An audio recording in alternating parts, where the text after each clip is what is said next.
London. In London.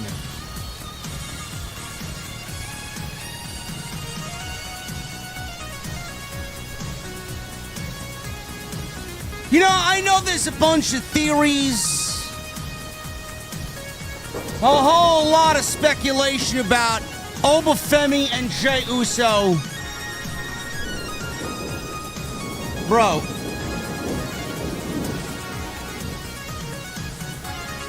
I am not convinced. I am not convinced.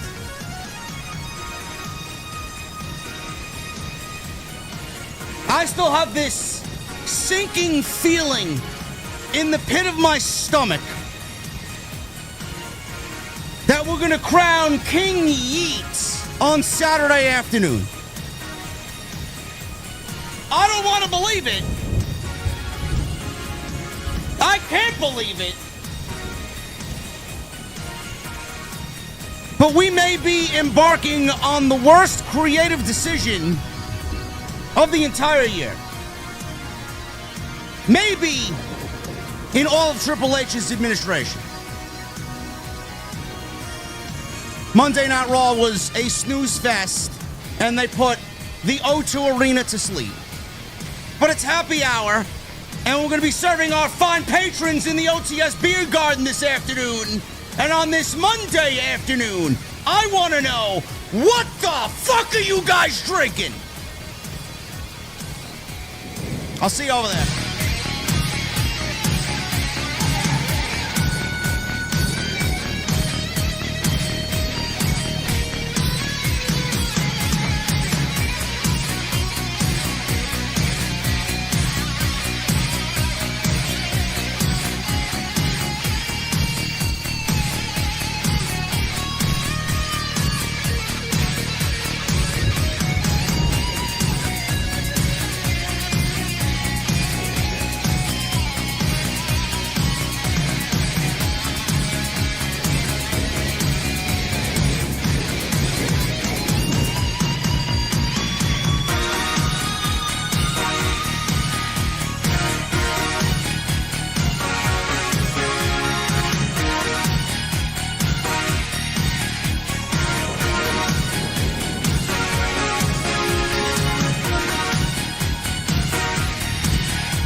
This isn't about errors.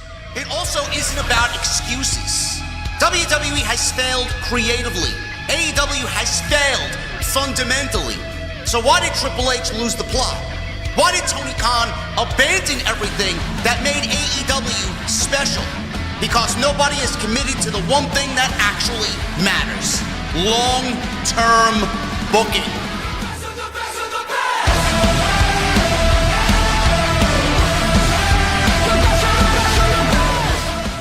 What is going on, guys? Thank you so very much for joining me right here on Off the Script. This is your Monday Night Raw post show for your June 22nd, 2026. I'm your host, JD from New York. As always, coming to you live from the OTS Beer Garden on this rainy New York City afternoon. Thank you guys so very much for joining me on this Monday afternoon. Wherever you may be. It is happy hour somewhere, and there's no better place to spend happy hour than right here in the venue, man. Thank you guys again. I don't know, man. I don't know.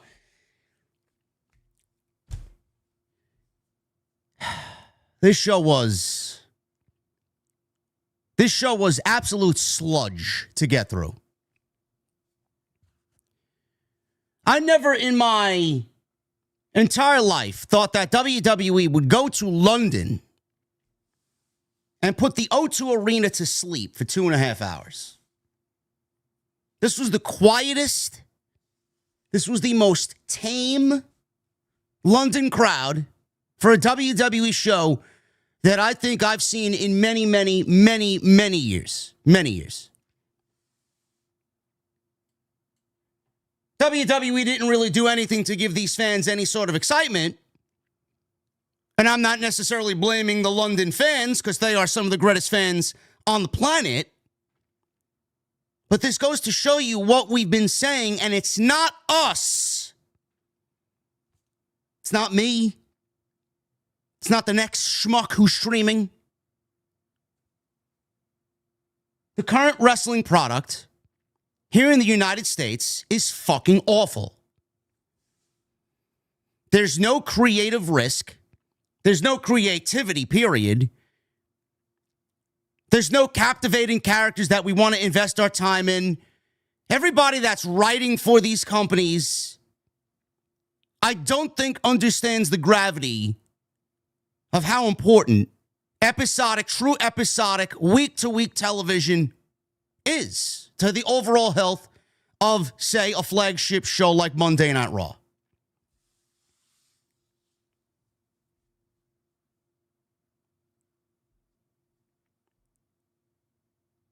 It's the go-home show for Night of Champions.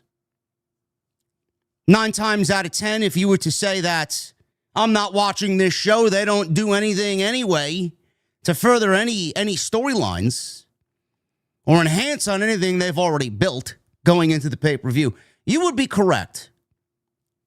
If there is any show that you could skip on the WWE calendar, more than likely it is a show before a pay-per-view.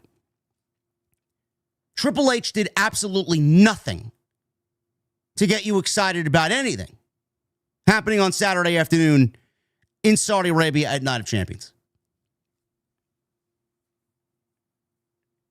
The biggest thing that we were all looking forward to tonight is what WWE would do with Oba Femi and Jey Uso.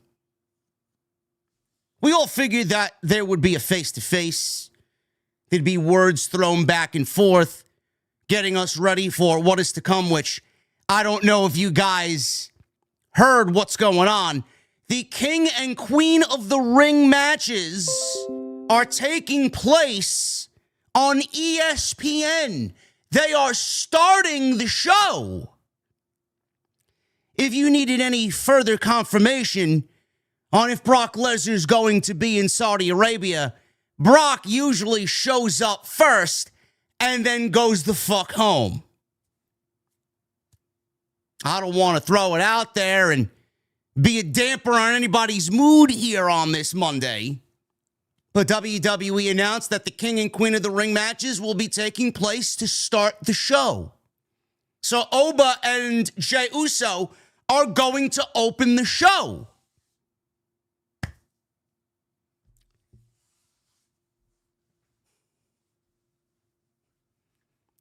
Again, I'm sorry, Chad. I didn't want to burst your bubbles, but if you didn't pick up on that little piece of information that they just conveniently dropped on the show tonight, that's exactly what they said. It's exactly what they said. Everybody was looking forward to seeing what Oba and Jey would result in tonight on Raw. One of the biggest fan speculations, one of the biggest fan theories has been Brock Lesnar, who has been name-dropped every single week coming out of Clash in Italy by Oba Femi, done by design. If Brock Lesnar was going to show up and take out Oba Femi. Now, there's two theories. One, Brock would take out Oba tonight, which he did not. Brock would take out Oba tonight. Oba would not be medically cleared to compete in the finals. That would result in Brock versus Oba at SummerSlam, Part 3. We end it there in Minneapolis. Who they fill in for Oba Femi? Maybe returning Randy Orton. Maybe returning CM Punk. both rumored to be continuing feuds with Cody Rhodes at the end of the summer. That did not happen. That did not happen tonight. And I said while I streamed, when I got back from Chicago on Saturday night, we were live for the 1 day late SmackDown review, which you guys fucking killed it, by the way. You guys showed up.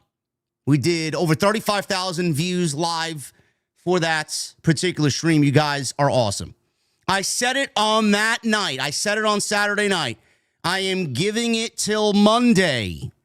Jey beat Javon Evans on Friday Night SmackDown. He advanced to the finals by beating Javon Evans clean.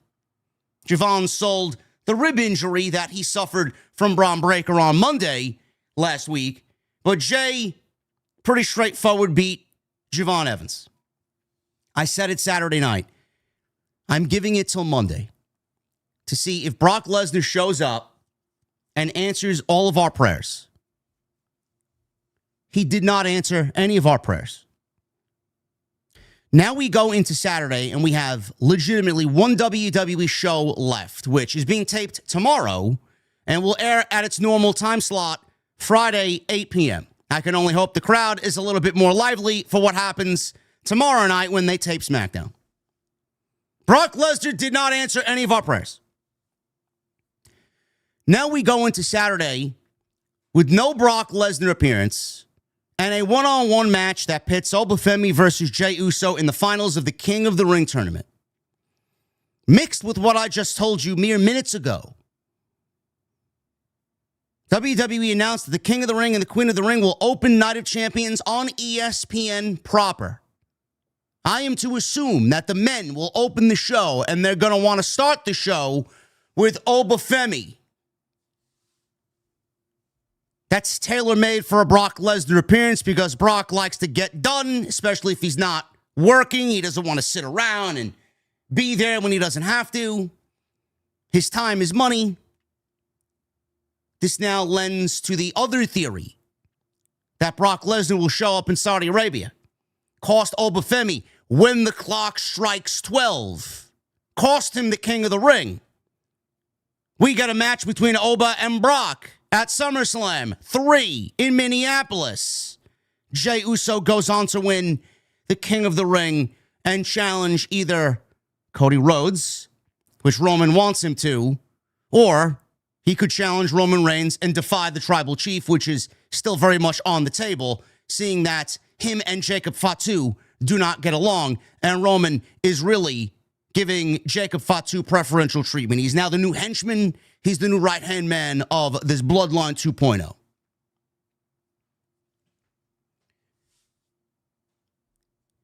If Triple H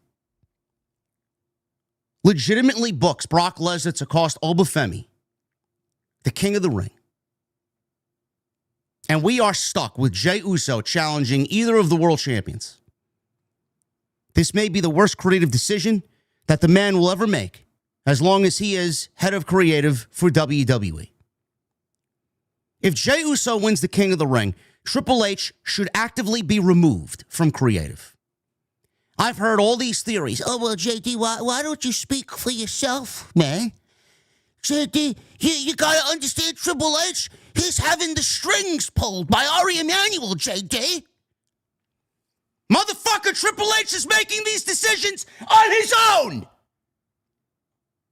I don't need Ari Emanuel to make a fucking decision on Jey Uso. It was Triple H's idea to give Jey Uso the Royal Rumble. It was Triple H's idea to give Jey Uso the WWE World Heavyweight Championship at WrestleMania. And it's Triple H's idea to run this Bloodline slop for a 7th year in a row. Or however many years is it? We're still in the 3rd inning. It's Triple H's idea to push this fucking hack towards another world championship. And I don't really understand why. I don't know how I need to spell it out for everybody. I don't know what I need to do. Do I need to fucking sign the screen that you're watching with my own fucking blood? Do I need to send out smoke signals? Do I need to dance in the fucking street and yell from the highest fucking light post in New York City? The bloodline is why the interest is down! Cody Rhodes is the reason why the interest is down! Boring!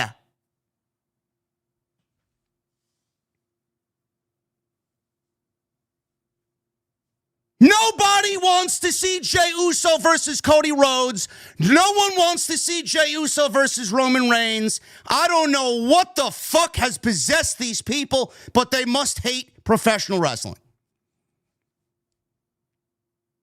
They must hate everything professional wrestling if they think that this man should be main eventing SummerSlam. That is if Brock Lesnar shows up on Saturday afternoon and costs Oba Femi, which is a realistic possibility.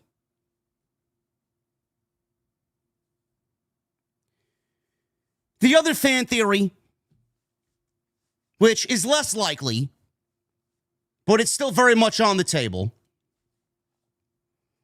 If I was to compare the two theories, I would say Brock Lesnar costing Oba Femi, giving Jey Uso the King of the Ring is about 90% going to happen. Less than 10%, I would say, is this other theory that Oba Femi wins. Just outright, Oba Femi beats Jey Uso. He's the King of the Ring. Oba Femi challenges Roman Reigns. We get our Night 2 main event for SummerSlam. Oba Femi, Roman Reigns, World Heavyweight Championship.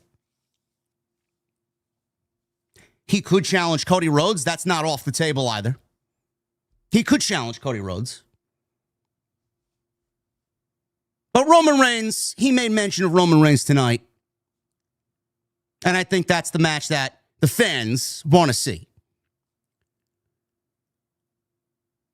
At the same time, if Oba wins the King of the Ring, he's mentioned Brock Lesnar every single week coming out of Clash in Italy.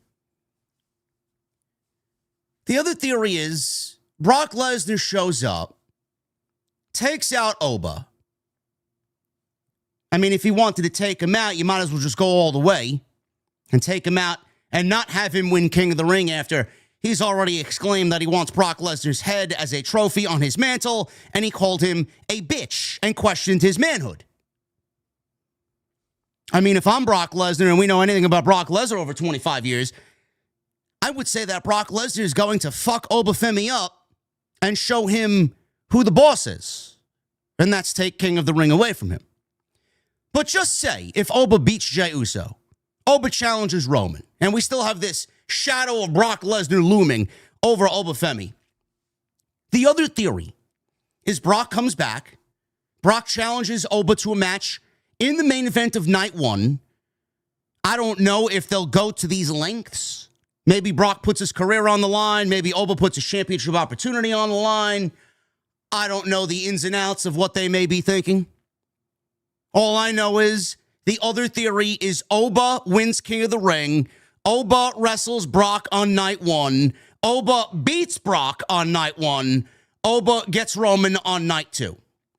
So, now, listen, I know a lot of people are up in the air about this particular theory. If we're going to run the WrestleMania 40 gameplay, if we're going to run this play from WrestleMania 40 here in SummerSlam 2026 with Oba and Roman, it doesn't even make sense why you would do that with Oba, Brock, Roman, the Bloodline. None of them have anything to do with each other.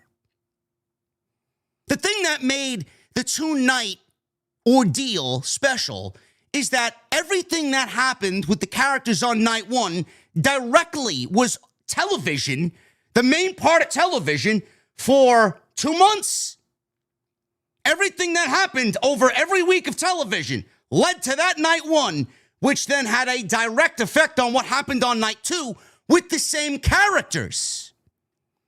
You're going to give me Oba and Brock on night 1. What does Brock have to do with Roman and the Bloodline that you want to include night 1 leading into night 2? That's number 1. The seamless transition from night 1 into night 2 with the characters and the stories that you're speculating about don't even make sense. None of it works. None of it flows into each other like it did in Philadelphia. This isn't Cody Rhodes finishing his story. Oba's got no story to tell with Roman Reigns. None. Everybody just wants him to win the championship because they're tired of the fucking bloodline. Number 2. And this is the most important of everything I'm about to tell you. This company has been fucking utter garbage since WrestleMania 40. I could count maybe on one fucking hand how many things that I genuinely were A, shocked by, or B, enjoyed, that I'd go back and relive over again for a moment. There's no particular matches that I care for outside of the usual CM Punk stuff. There may be a Cody match there, a Cody match here I'll go back and watch. Or a promo segment here and a promo segment there. For the last 24 months plus, this company has absolutely been dog shit, uncreative, lazy, boring. And the most damning of all these words, chat, is that this company has been safe. Triple H is the type of guy that's going to wear a fucking umbrella in the shower just so that he doesn't get wet. Triple H is the type of guy that's going to have Stephanie McMahon hold his hand while he crosses the street. This man does not know how to take any risks. Otherwise, he'd risk fucking speeding up his pacemaker. He can't handle it. Triple H lives with Sesame Street. Elmo, the Count. This show sucks. Ha, ha, ha. Yes. Oscar the Grouch. And whoever else I'm missing. Bert and Ernie.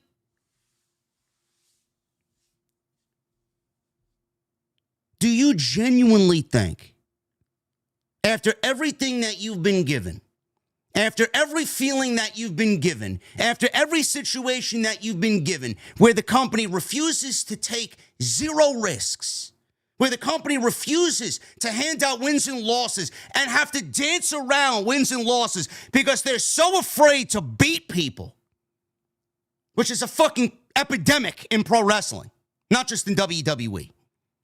Do you genuinely believe that this company who's given you nothing but fucking Sesame Street booking for 24 plus months, do you genuinely think that WWE, that Triple H, is going to take Oba Femi across 2 nights and have him beat Brock Lesnar and beat Roman Reigns for the World Heavyweight Championship in the main event of SummerSlam over 2 nights and crown Oba Femi the new man in WWE, the new GOAT in WWE? Brother, chat, I would believe it if they let us in and took some risks over the last 24 months. We've got none of that. We've got no indication of that ever happening. And I don't know why you would trust that type of situation playing out and happening when we've been given absolutely nothing, even remotely close to why anybody would believe that.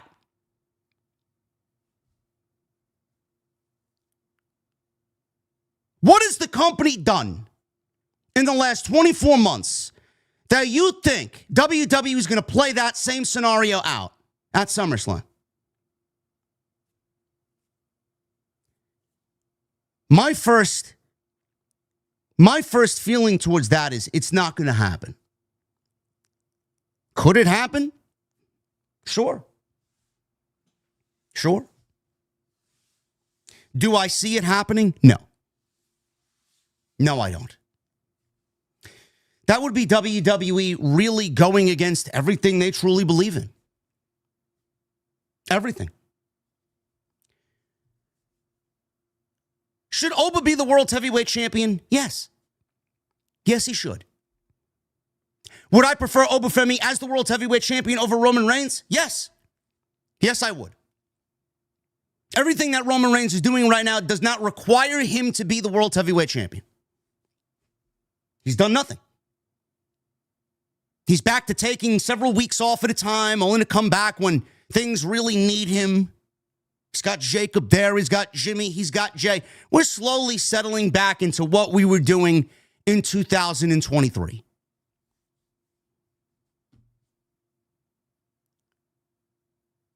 The thing is, if Oba wins the World Heavyweight Championship, I can't sit here without asking, what's next? Who does Oba feud with? Who does Oba defend the World Heavyweight Championship against? Who does WWE line up for Oba Femi? Everybody's so hasty to make Oba Femi the World Heavyweight Champion. Meanwhile, I haven't heard one singular thought that makes sense. I haven't heard one name that makes sense, that sounds good, that you throw in there with Oba Femi as the World Heavyweight Champion. Which makes me believe giving Oba Femi the World Heavyweight Championship at SummerSlam may actually be something that everybody wants, but I don't think that WWE nor the fan base can handle an Oba Femi World Championship title run because they don't have a fucking clue on how to book one.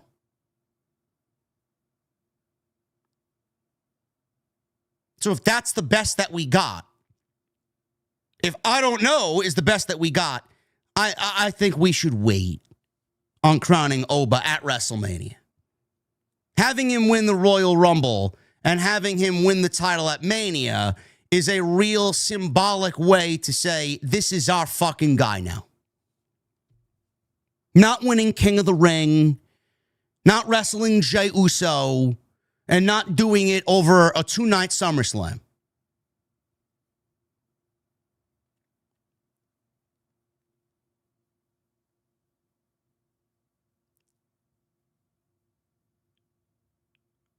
The other thing I don't like about that is you're going to be splitting time with Oba on television, having him build a match with Brock, and then having him build a match with Roman Reigns at the same time. Now, unless you don't care what Roman does on television going into the second biggest show of the year, if you don't care that Roman get involved in a story going into SummerSlam, then I guess you just don't give a shit. But the way that I look at it is, if you're going to do Oba and Roman, then you need to give 100% of your undivided attention to Oba and Roman. You need a story for Oba and Roman. You need a reason for people to get on board more than just it being a great match or it being a match that people want to see. Don't get me started on, well, JD, it's a match that is going to sell out SummerSlam. Motherfucker, how many times do I need to repeat myself? If you give a match that everybody wants, a story, the match that you want to see is going to be better than it just being a fucking match. You'll actually be given a reason to emotionally invest in both Oba and Roman. I am sick and tired of booking a show that just has matches because a pro wrestling show should be about the matches. A pro wrestling show should be about the pro wrestling. 50% of this business is story.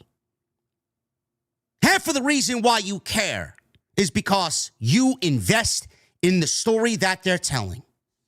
The pro wrestling, honestly, is just the cherry on top of the cake. If you get everything else that lines up leading into the match on point, then the match itself is going to be the closing chapter of the story that you're telling. I don't know why this is such a foreign concept. I don't know why I have to repeat myself. Why would you want Oba Femi and Roman Reigns only 50% going into Mania while the other 50% is Oba and Brock? It doesn't even make sense to me. You're actively sabotaging SummerSlam if you go and do something like that.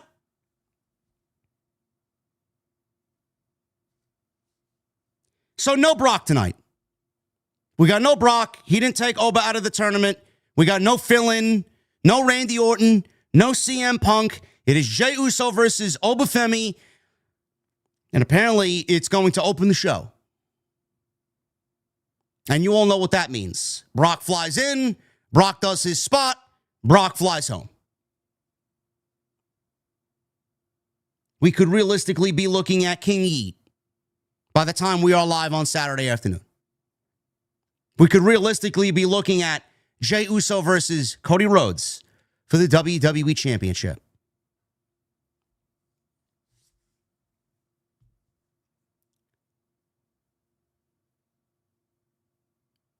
IYO Sky and Liv Morgan. They had a face-to-face tonight. This Judgment Day nonsense, to me, is just as nauseating as the Bloodline stuff.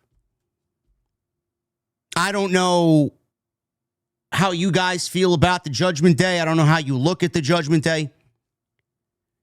The Judgment Day used to be a faction that I enjoyed seeing on television. The Judgment Day used to be a faction that when you brought people into the Judgment Day, they were better off for it.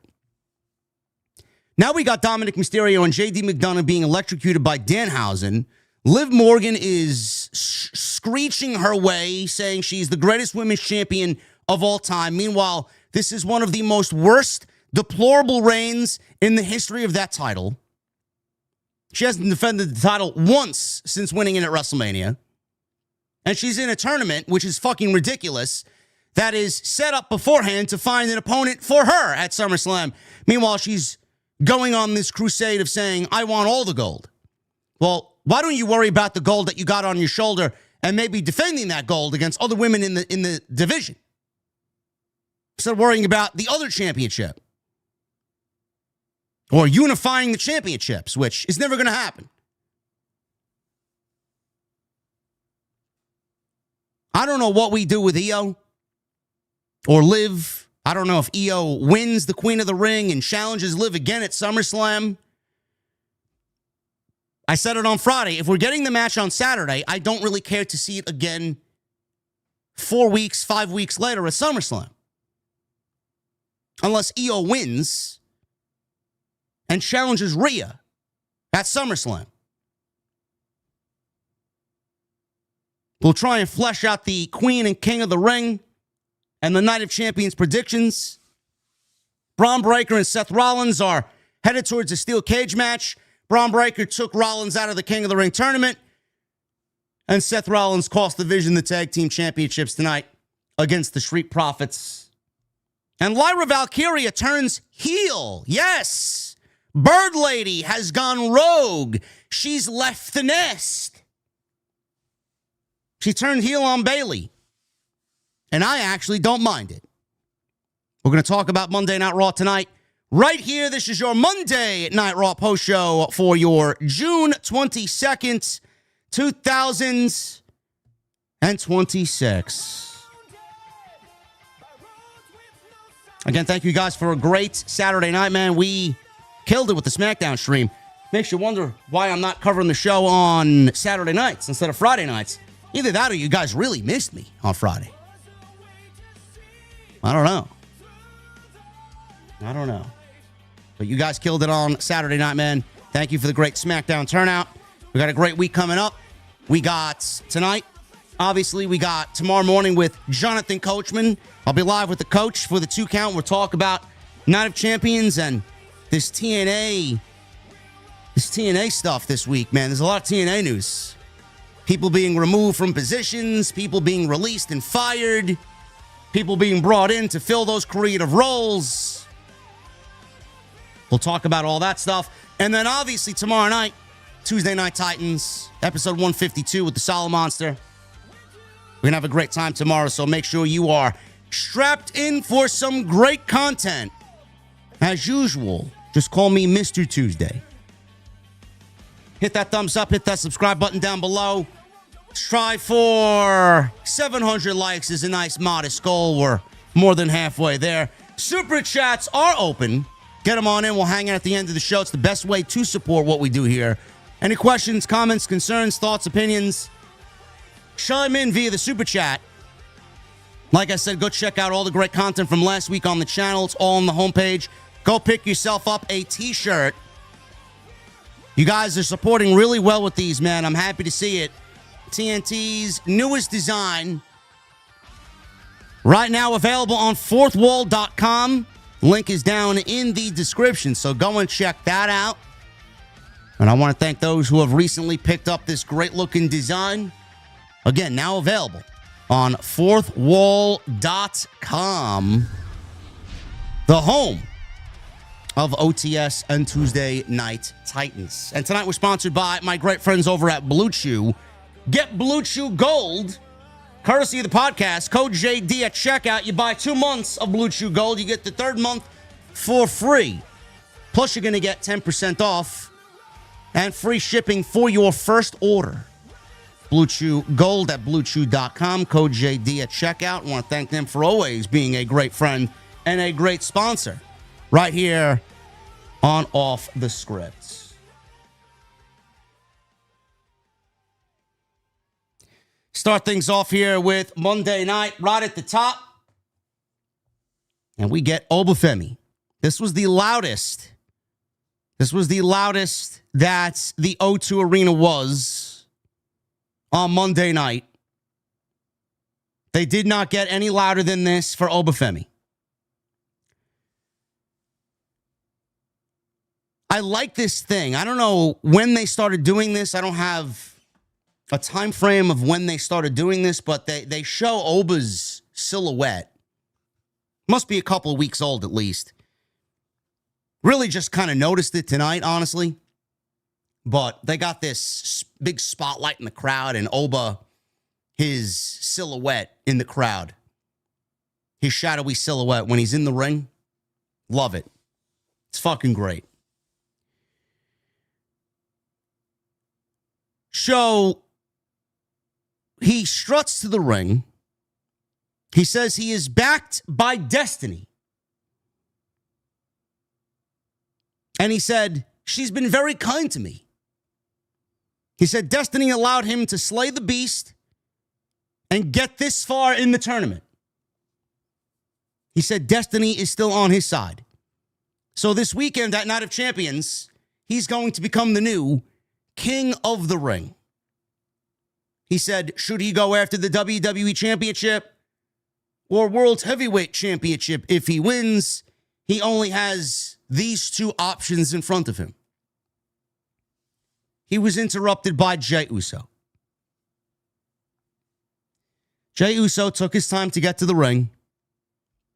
Jey Uso yeeted in the crowd. Jey Uso yeeted in the ring. Not once, but twice. The music stops. The poor schmucks in London wanted Jey Uso to run it back. Oba Femi said, don't you dare run it back or I'm going to put a stop to it immediately. Jey Uso did not adhere to Oba's warning. He ran it back and we got more yeeting. It was at this point I tweeted, even the mere thought of Jey Uso beating Oba Femi in any possible scenario would be the worst creative decision of the modern era. Just a complete clown show. Like, brother, you are on the way to the King of the Ring. You have a monstrous mountain of a man standing in the ring with you, and you want to pretend like you're at some fucking rave, and you're standing on the table at the club, and you're fucking partying it up. If I want to go see people dancing on the fucking countertops or on the bar tops, I'll take my ass down to Coyote Ugly and fucking chug some cheap tequila. This is the King of the Ring tournament. Get with the program. Let's get this done.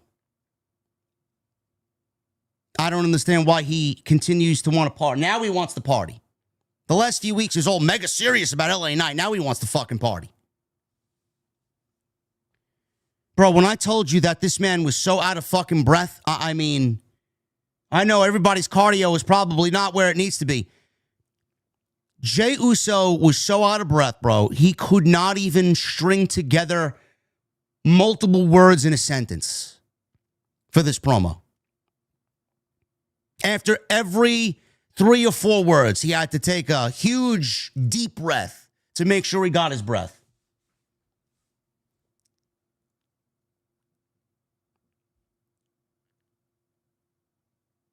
Uso is recounting all the times that he's been counted out, meaning fans not believing in him. When he won the Royal Rumble, fans counted me out. When I won the world title, they counted me out. When we shook arenas, they were counting me out. And now they're counting me out in the King of the Ring finals because I'm going one-on-one with Oba Femi. But Uso is going to win anyway, he says. And he's going to take Cody Rhodes at SummerSlam and challenge for the WWE Championship.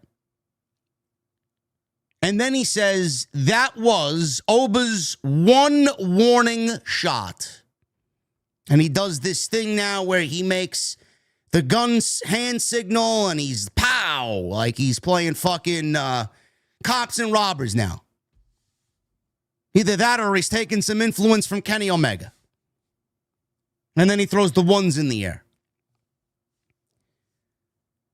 Oba, he goes on to make fun of Jey Uso's warning shot line. If you do shoot, don't miss.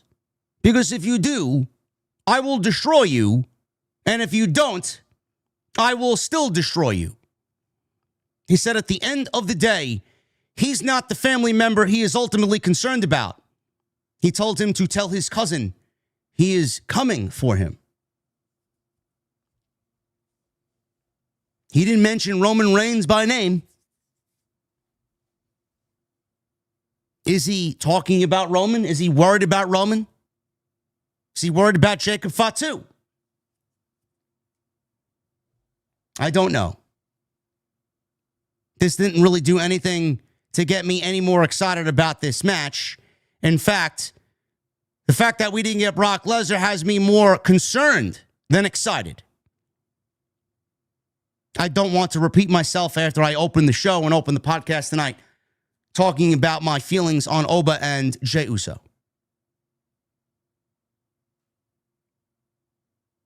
WWE, if they have Jey beat Oba because of Brock, I cannot begin to tell you how that will blow up in WWE's face, how that will blow up in Triple H's face.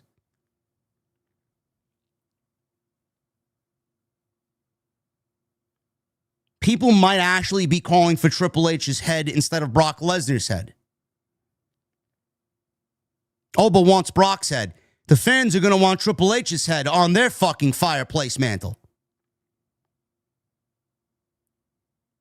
Jey Uso and Cody Rhodes, Jey Uso and Roman Reigns, they do not symbolize a SummerSlam main event. Nobody's interested in either of those matches. If you are, you're lying. You're not. You're programmed and brainwashed by WWE to think that these are genuine main events that fans want to see. Nobody wants to see, no real fan wants to see either of those matches. We've been there, done that with Jey and Roman. Their match sucked dick a few years ago at SummerSlam. Jey Uso couldn't even bring out a great match with CM Punk on November 1st, that Saturday night's main event. What makes you think I want to see Jey Uso and Cody Rhodes in the main event of SummerSlam?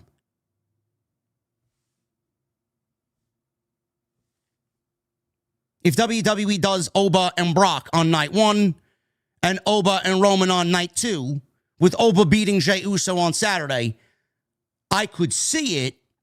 I don't think that's the best route to take. I think you're really stretching the fucking limits with Oba. I don't think you should be splitting your attention between Brock Oba and Brock Roman. I think you need to focus on one or the other. I don't think Oba and Roman deserves 50% of the build. It deserves 100. And I don't know why you would do that on night 1 and night 2 when night one does not have anything to do with night two. You're just doing it because it's Oba. And again, if Oba does do all of this and conquer Brock and conquer Roman and win the World Heavyweight Championship, what do you have planned for Oba? What do you got planned?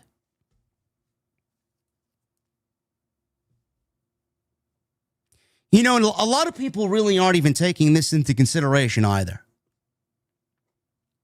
I don't know if WWE is going to have Crown Jewel on the calendar or not. They don't usually announce all their pay-per-views in one singular rollout. There's logistics that need to be figured out, venues that need to be figured out.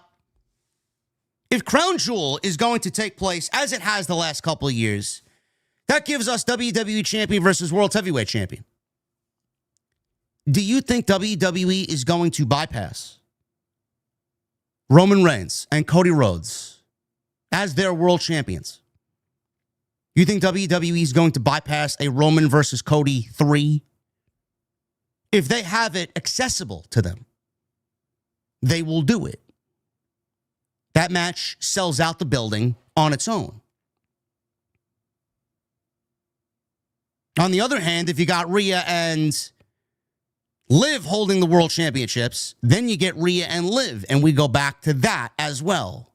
And Liv is a former Crown Jewel champion. Cody is a former Crown Jewel champion. Nobody's really taking that into consideration either. Another thing people aren't taking into consideration is if we do this proposed fan theory with Oba and Brock on night one and then Oba and Roman on night two, what exactly does Seth Rollins do at SummerSlam? Has anybody figured out a real solid plan for Seth Rollins, or are we booking Seth Rollins in an absolutely nothing, throwaway, I don't give a shit match for a two-night SummerSlam? What are we doing there? Are we doing a six-man tag? We're going to team Seth Rollins up with the Profits against a returning Bronson Reed, Bron Breakker, and Austin Theory at SummerSlam in a big six-man tag team extrava. I don't give a fuck. Nobody's really asked that question, huh? Or how about this? Maybe we go Seth versus Braun again because WWE is so fucking terrible. Who wants to see that? You'd think that them competing inside a steel cage, that would kind of seal the deal on their feud, right? For all we know, that things are just getting started with the steel cage because we're supposed to believe that the steel cage is supposed to keep everybody from the outside unable to get into the ring. They'll probably fuck things up, and the steel cage match and the steel cage stipulations are going to be rendered useless, which will then lead to Seth Rollins' very uninspired SummerSlam match. We went from Rollins making title belt motions, mentioning Roman, wanting the World Heavyweight Championship back that he never lost, mind you, and doing Rollins and Reigns to doing Rollins and what? What exactly are we doing with Rollins going into SummerSlam if we do Oba Brock, Oba Roman? What's Cody getting at SummerSlam? Is CM Punk going to come back and fall out of the sky and challenge Cody Rhodes to a WWE Championship match? Because, let's be real, he can. He can do whatever he wants. Are we going to do Cody versus Sami? What is Gunther going to do at SummerSlam? A lot of questions. But everybody's fixated on Oba Brock, Oba Roman, night one, night two.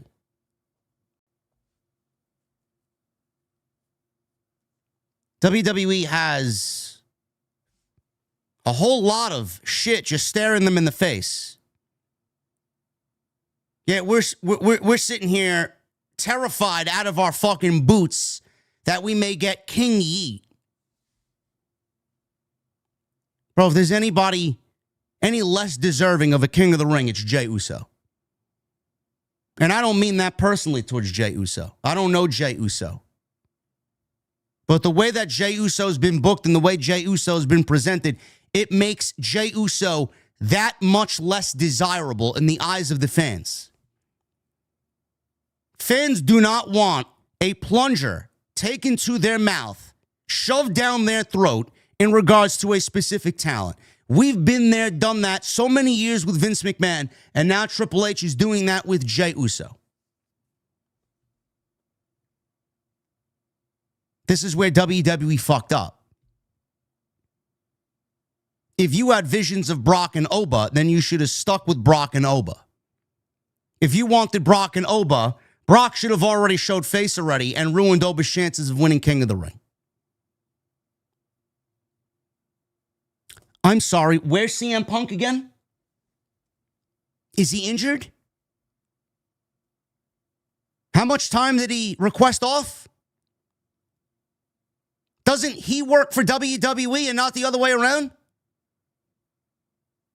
All of this could have been spared if CM Punk was in the King of the Ring, won the King of the Ring, and challenged Cody Rhodes for the WWE Championship at King of the Ring. We wouldn't be here complaining week in and week out about King fucking Yeet.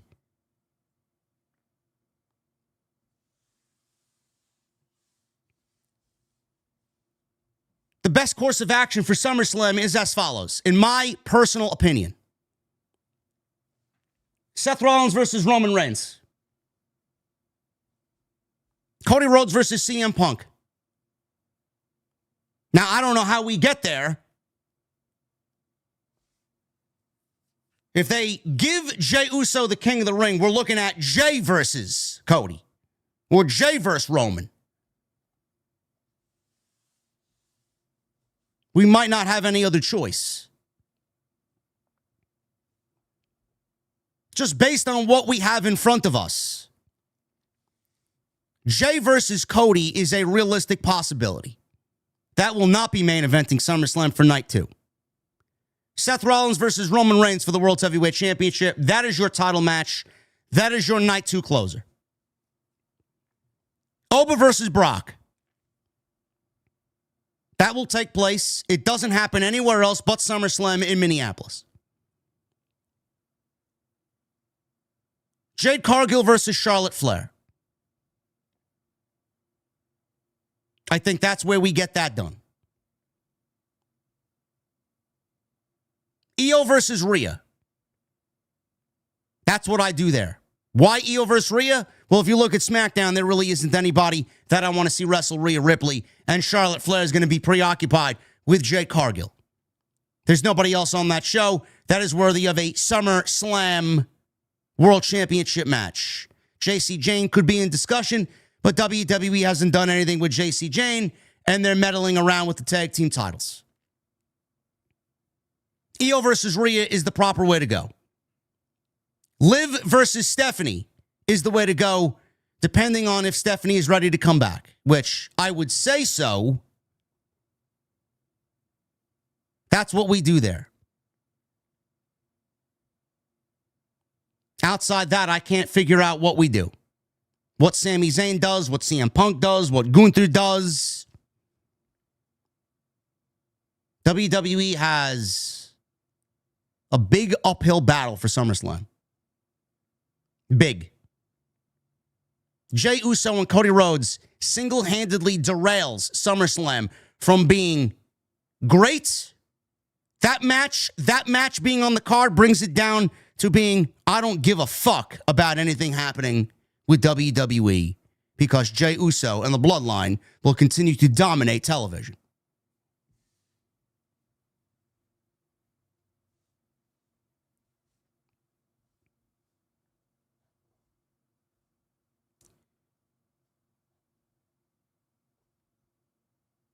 LA Knight. He confronted Adam Pearce. He was walking and talking on his phone. LA Knight goes right up to Adam Pearce and asked if it was Roman Reigns or Jacob Fatu. He asked if the Bloodline had compromising photos of him. Knight said he let them get away with attacking Eric Andre. Pearce says they were fined for it. Knight complained. Jimmy Uso asks, what's going on, Us? hit me in the back with the chair. Knight says, don't take it personally. You were just collateral damage.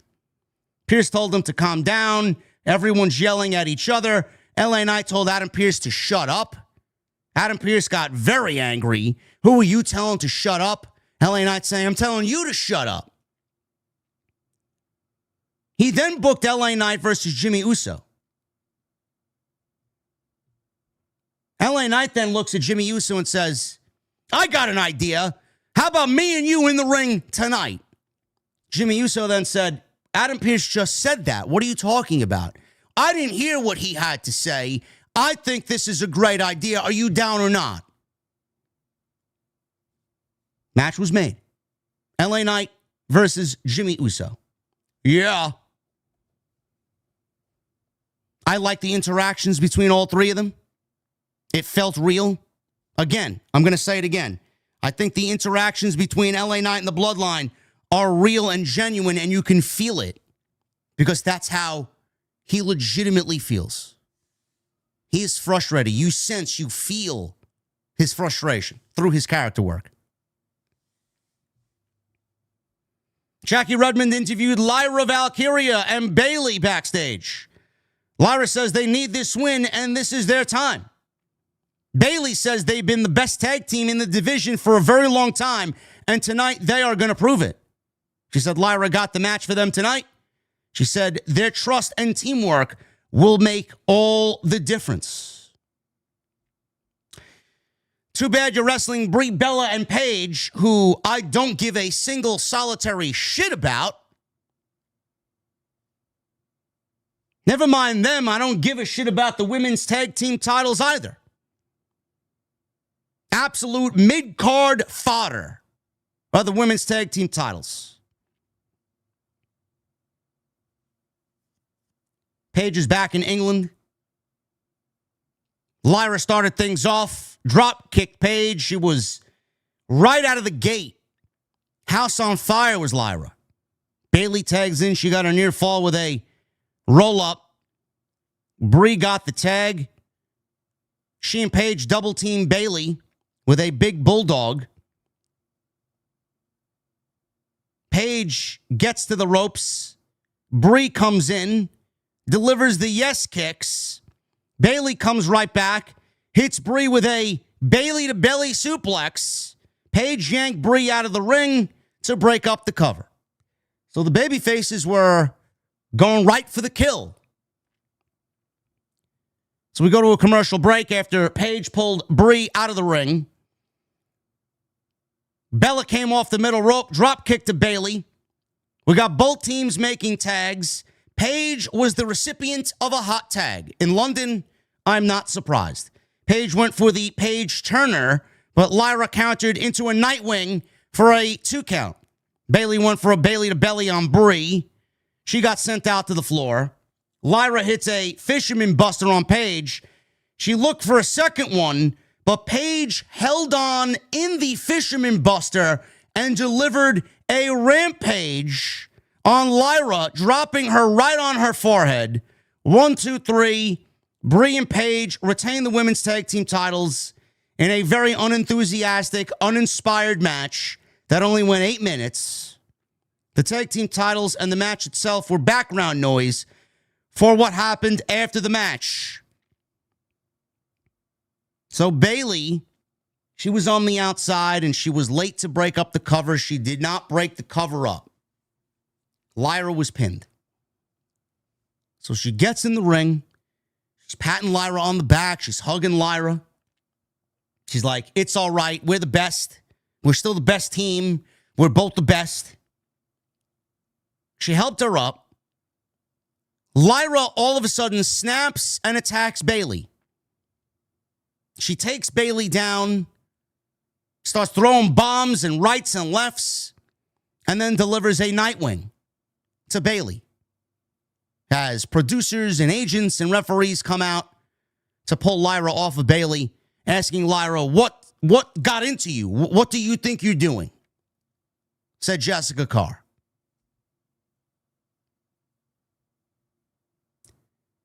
I actually saw a heel turn coming. I just didn't think WWE would turn Lyra. I thought they'd go right back to Bayley being a heel, being that Bayley has some skin in the game as a heel and actually excelled at being a heel. Lyra being a heel is going to be a different take completely on Lyra Valkyria. I don't necessarily hate it. Lyra is very, very goody two-shoes. Lyra has not connected with the audience that we all thought she would. There's some connection that people come out and sing her opening theme to the beat of her theme. They do the bird noises during her theme, the squawks during her opening theme. She hasn't connected with the fan base as a babyface. She's very cringy. She's got that campy comedy silliness to her, which is great. It's great if you're looking for something like that on Bumble or Tinder. I'm not here to date Lyra Valkyria. I don't care about her witty and her sense of humor, her silliness. It's not connecting with the audience. Might be good for you if you're looking for a date and you want to take Lyra out to dinner. I'm here watching Lyra perform as a professional athlete, and I'm not connecting with Lyra Valkyria. Maybe Lyra with some edge is the way to go. Bayley's the right person to tap into that. Bayley is a well-respected female in the division. She's a Hall of Famer. She hasn't really done much in the last few years either. She's just there. But if Bayley can help Lyra get to where she needs to be as a heel, I don't think this is a bad idea. Now it's up to WWE to show us a different side of Lyra. We can't be seeing the witty and the comedic side of Lyra Valkyria. We can't need to be seeing the silliness of Lyra Valkyria. We need to see a Lyra that is unhinged. We need to see a Lyra that's downright psychotic. She snapped. She lost against Ruca. She lost here against Paige and Brie. Blamed Bayley and took her frustrations out on Bayley. Again, I don't necessarily think this is a bad idea. It wasn't working, and we've been at this for a very long time with Lyra. It's more than overdue. Let's see what she does with it. Let's see how she fares being a bad guy. Does she have it in her? Is she going to be capable of getting the fans to boo her? Is she going to be a good enough promo where the fans believe everything she's saying? I don't know. But all I know is, and I know this from personal experience, it's easy to get people to dislike you. It is very difficult to get people to like you. And that same thing exists in pro wrestling.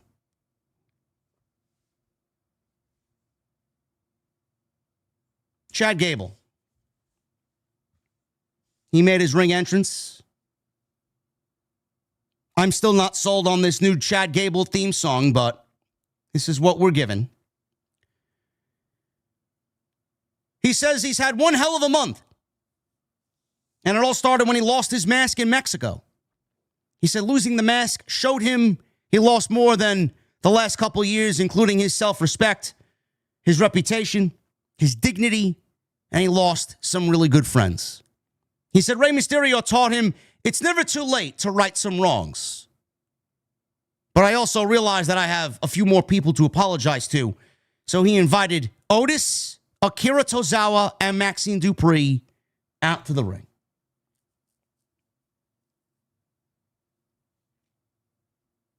Gable looks at Maxine and tells Maxine that she had potential from the start and always wanted to be the best she could be.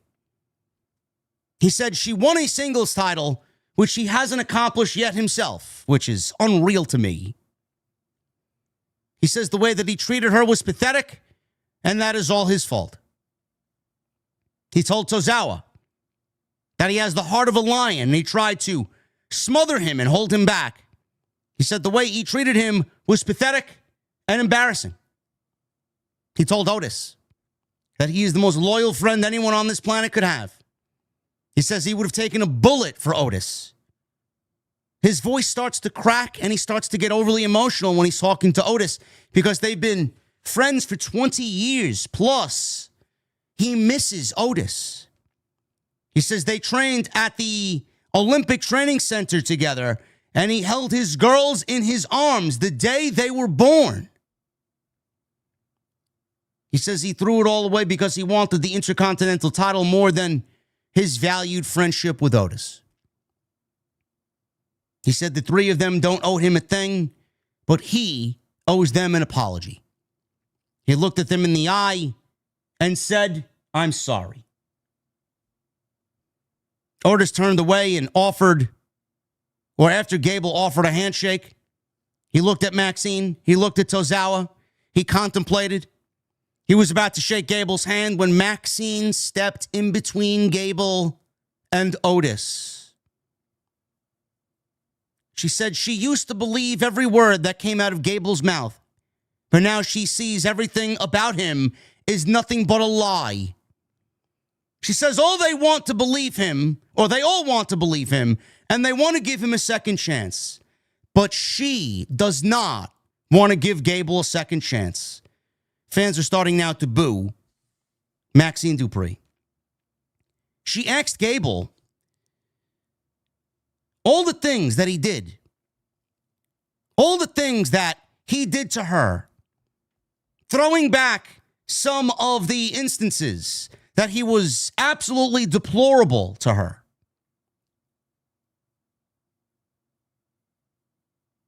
Gable left them high and dry, all alone, to drown as he went to go chase his own dreams. She said everything has always been about Chad Gable. Even this apology is all about Chad Gable. She said when she won her title, they realized they did not need him, and they don't need him now. She shoved the mic in Gable's chest and said they're leaving without him. Tozawa followed. Otis paused. He seemed very conflicted. Fans were chanting, "Gable, Gable," as he looked very sad. Otis ended up walking away with Tozawa and Maxine Dupri. I don't know what the end result is going to be here. I thought they'd at least get Otis to apologize, or Gable to at least apologize to Otis, and Otis accept Gable's apology. Tozawa as well. I thought Maxine would kind of leave on her own because we've been seeing her talk to Austin Theory and get involved in vision business. Maybe that's exactly what is going to end up happening, and that is exactly what's going to be the catalyst for Otis and Tozawa to leave Maxine as Maxine goes off with the vision. And then Gable and Tozawa, they can go and accept Gable's apology without being tied to Maxine Dupri. The only thing I can think of is that they didn't want to give us this now because Maxine isn't really acting like the old Maxine. Maxine is being influenced by Austin Theory. And they know that. They just don't want to believe it. And they don't want to upset Maxine Dupri because at the same time, they also care and respect Maxine Dupri. I mean, everything that Gable did, they were right there along with Maxine. They suffered the same embarrassment and the same ridicule as Maxine did. But they're going to realize that Maxine is not the same Maxine that was in that moment when Chad Gable was ridiculing all three of them. And Maxine is going to be prepared to leave both Otis and Tozawa to go with Theory. When, where, and how all that comes about, I don't know. But there's a reason why we've seen Maxine talk to Austin Theory in the back on multiple occasions and get into rental cars with Austin Theory on multiple occasions.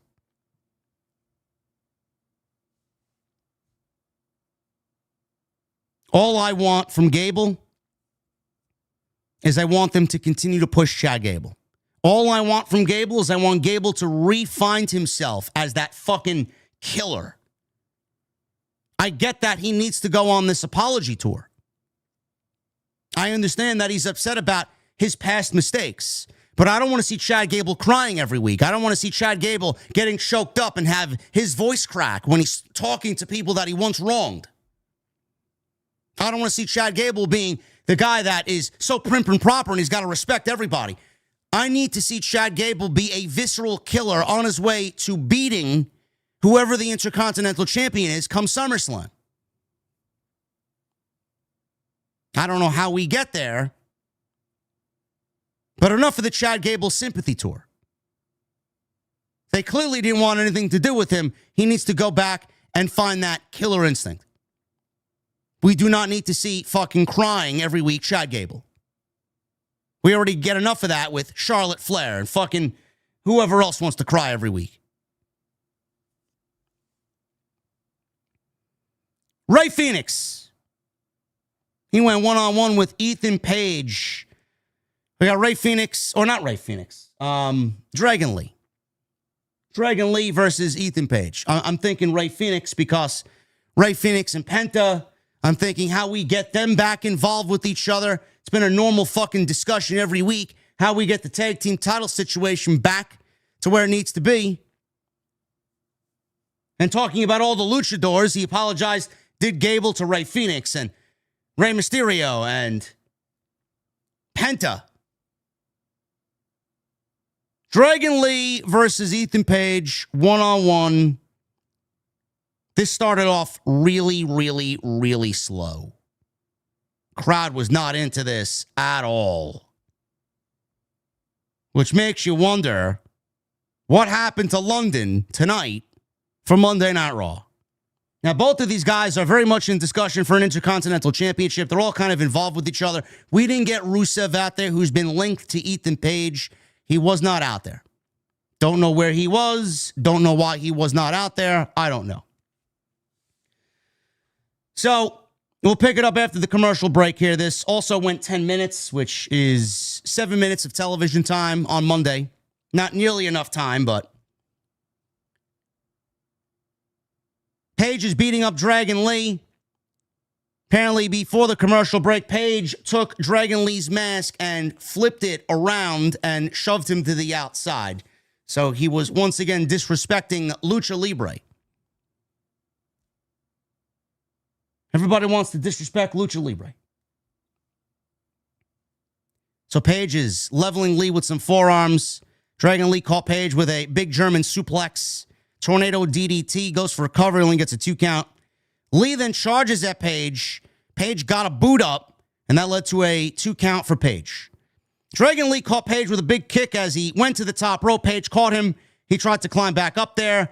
Lee knocked him back down. Paige tried to pull himself back up, but he was stuck in a tree of woe. So Dragon Lee came off with a double foot stomp.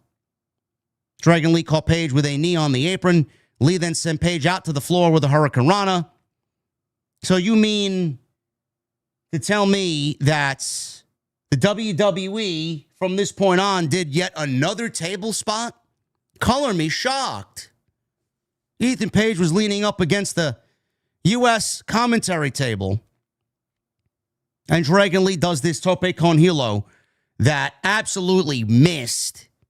But the visual of it is so fucking spectacular that he gets such a full head of steam. And he just launches himself through the middle rope he cleared the announce desk. And they sold it on commentary. Paige took the bump. Dragon Lee, it looked like it took a lot more out of Dragon Lee than it did Ethan Page. So we go back into the ring. Lee hits a big back elbow. Paige goes down. He goes for a cover. He gets a 2 count.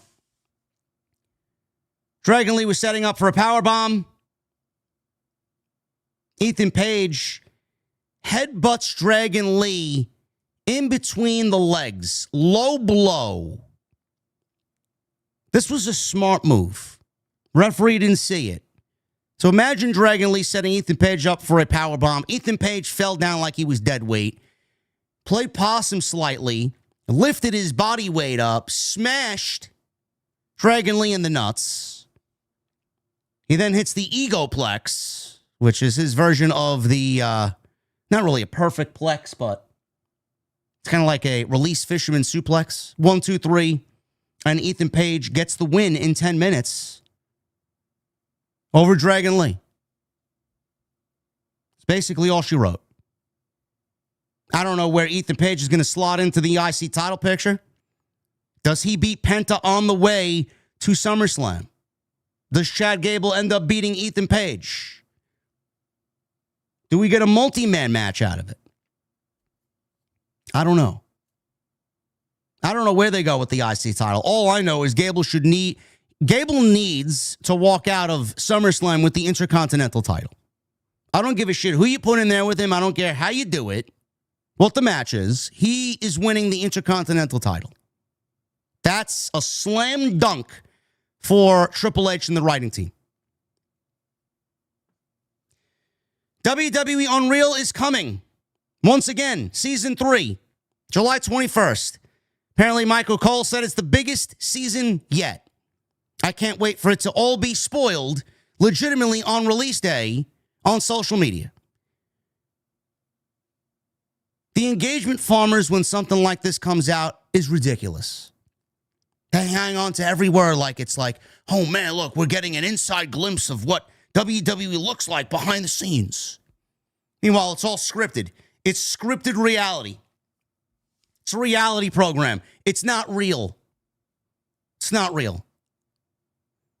The day you go on social media on July 21st, you will have already watched Unreal without actually sitting down to watch it yourself on Netflix, because it is going to be engagement farmed out the asshole by every account in the IWC looking for pennies on the dollar from Elon. Sad. You might as well now just go into your Twitter settings and mute WWE Unreal Season 3. Any mixture of the words in the name of the show, just mute them.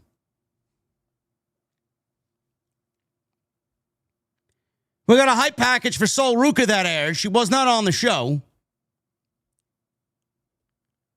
Sol Ruca, I feel bad for Sol Ruca. She was forced to deactivate her X account because pro wrestling fans are fucking absolute, simple-minded, weak, go touch grass, never seen a fucking ounce of sunlight, virgins that I've never seen anything like a pro wrestling fan. They are just absolutely fucking the dumbest fucks on the internet. They legitimately take everything seriously. Like personally.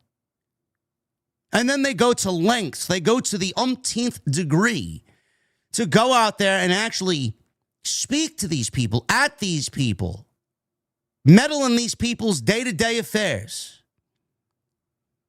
Apparently there was a spot at a house show on this European circuit this week that went around on social media last night with Sol Ruca coming off the second turnbuckle and doing a twisting crossbody on Liv Morgan, which ended up being nothing because we saw Liv Morgan on the show tonight. People were believing that Sol Ruca once again had botched. Liv Morgan rolled out of the ring, held her foot or her ankle or her leg, and thought that Sol Ruca injured Liv Morgan. So I'm assuming the Liv Morgan elitists or the Liv Morgan stands out there took to Sol Ruca's X page and said the nastiest of nastiest things to Sol Ruca, which forced her to close down her X page temporarily. Deactivate. I didn't know it was that serious to some people. I didn't know people genuinely disliked Sol Ruca this much. It's unbelievable to me. The woman's been on the main roster for about a month and a half, and she's already got some of the biggest haters targeting Sol Ruca. I genuinely am curious to know why. Did Sol Ruca do something to these people, personally? Did Sol Ruca siphon money from them in some online scam? Did Sol Ruca shit in their fucking Cheerios in the morning?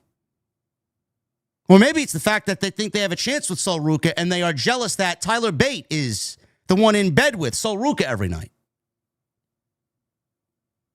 She ain't gonna fuck you, bro. Get over it. She don't want to know you. She don't care about you. Go touch some fucking grass, will you? It's ridiculous. Liv Morgan ended up being all right. Sol Ruca's going to be all right. They played a video package hyping Sol Ruca. Obviously, they want to keep Sol Ruca in the eyes and in the minds of the audience because she is the women's Intercontinental Champion. Jackie Redmond brought out IYO. Everybody loves IYO Sky. So Jackie Redmond is out there with IYO. Ladies and gentlemen, please welcome Queen of the Ring finalist IYO Sky. Congratulations on making it to the finals of the Queen of the Ring tournament where you will face Liv Morgan for the crown, or the crown. Now I'm botching like LA Knight when he cuts a promo. The crowd is excited to see you. How excited are you for this match at Night of Champions, says Jackie Redmond. IYO says, Jackie, I feel extremely grateful to be here, and I can't wait to face Liv Morgan for the crown. Last week, I beat Raquel Rodriguez, and this Saturday, I will beat Liv Morgan to become the queen. IYO's English is fine. It's not really where it needs to be for a WWE program. And I think back to how people told me Julia isn't getting pushed because Julia doesn't cut a good promo. Folks, Julia speaks better English than IYO does, and IYO's been on the main roster for how long now? Julia absolutely deserves a solid push on the main roster. Her English is actually better than a lot of people.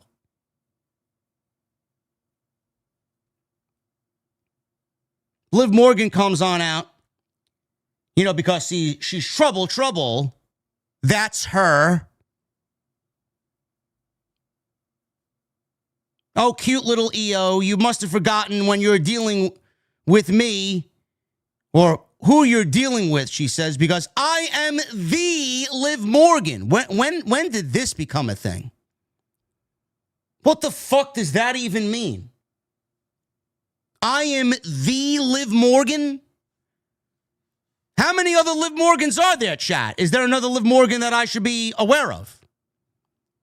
What does the Liv Morgan mean? Honestly.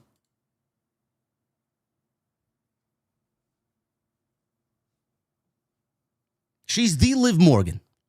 I am the JD from New York. This is the Monday Night Raw Review. I am the greatest women's world champion of all time. False.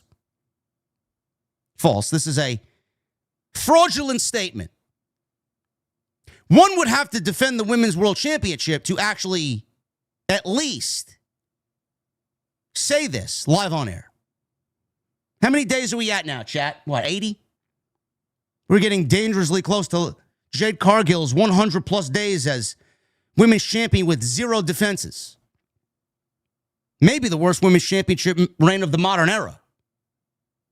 Both Jade and Liv's, which is crazy. How you have so many talented women in the division and you have 2 champions that have not defended the belt in over 100 days. It's unbelievable to me. Everyone in this arena knows that I'm so much more talented than you because I am the face of this division and all I'm missing is my crown. So when I defeat you this Saturday at Night of Champions, not only do I make history becoming the first ever women's world champion and Queen of the Ring winner, but I get to embarrass your best friend Rhea Ripley when I defeat her at SummerSlam and take her title again. So I'm assuming that this means Rhea is actually going to be at SummerSlam. If Rhea Ripley's being mentioned in this capacity, I'm assuming that Rhea Ripley will be all right for SummerSlam. So, IYO Sky starts speaking Japanese, and nobody knows what IYO is saying. She's yelling and screaming in Japanese. Liv gets so upset at IYO Sky, and Corey Graves, he went on to say something along the lines of, well, Liv Morgan is visibly upset here about what IYO had to say. What the fuck did IYO say? What did IYO say? Nobody understood what IYO had to say, but Liv said, you know what? She's speaking to me in a very nasty tone. I'm going to punch her in the face. So Liv sucker punches IYO. Liv sends IYO out of the ring, out to the ring apron. IYO comes back with a big roundhouse kick, delivers a springboard missile dropkick, and Liv Morgan rolls out of the ring. That doesn't bode well for IYO. She got the one-up on the champion on the go-home show. Pro Wrestling 101 says Liv Morgan might end up being the queen of the ring. I don't think that's the good idea here. I think IYO wins queen of the ring. That's the right winner. Jimmy Uso, he's preparing for his match with LA Knight. Jey Uso walks on in and yells, "Big Jim, if you need any help tonight, you let me know." Jimmy tells Jey to focus on King of the Ring. Jacob Fatu appears. "Where you been all night, Us?" Jey wants to know why Jacob was talking to Solo Sikoa on SmackDown. Jacob says, "I don't answer to your punk ass," he tells Jey. By orders of the OTC, Solo needed to hear something. Jimmy says that Solo doesn't take orders very well, just like Jacob. None of that matters, according to Jacob. Solo got the message. So they ask, well, what now? What happens now that he got the message? Jacob says, now we sit and wait. If Solo crosses the line and shows up to Raw, he's not going to like what he finds. Dominik Mysterio.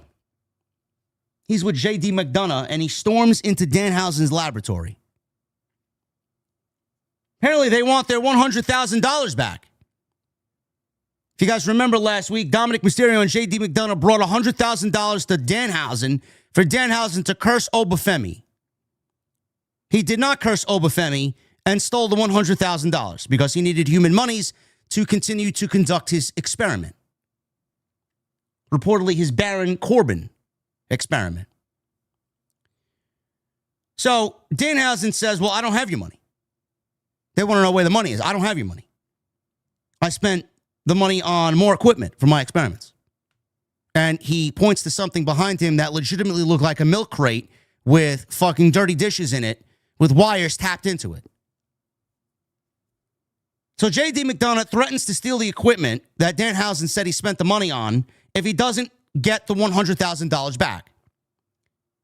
So Danhausen proceeds to curse J.D. McDonough. You are cursed! WWE Creative couldn't wait to curse J.D. Dominik says that J.D. is uncursable. J.D. then gets himself electrocuted by touching the new equipment that Danhausen spent $100,000 on. And J.D. McDonough is apparently now going to probably think, more than likely think, that he is Jordan Devlin. This company couldn't wait to curse J.D., couldn't wait to electrocute J.D.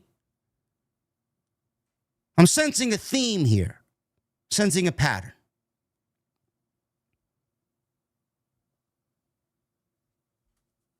LA Knight, he goes one-on-one with Jimmy Uso. This match went 12 minutes. Gee, man, I wonder why people were so uninterested in this show tonight. We'll pick it up after the commercial break here. This exhilarating action here between LA Knight and Jimmy Uso. Knight hits a swinging neck breaker. Uso comes back with a Uso in the wind. He thinks he's Jeff Hardy now all of a sudden. Enziguri knocks LA Knight down to the floor. Uso then Irish whipped LA Knight into the crowd over the barricade. Uso suplexed Knight on the apron. He then went for a big hip attack back in the ring. LA Knight moved out of the way.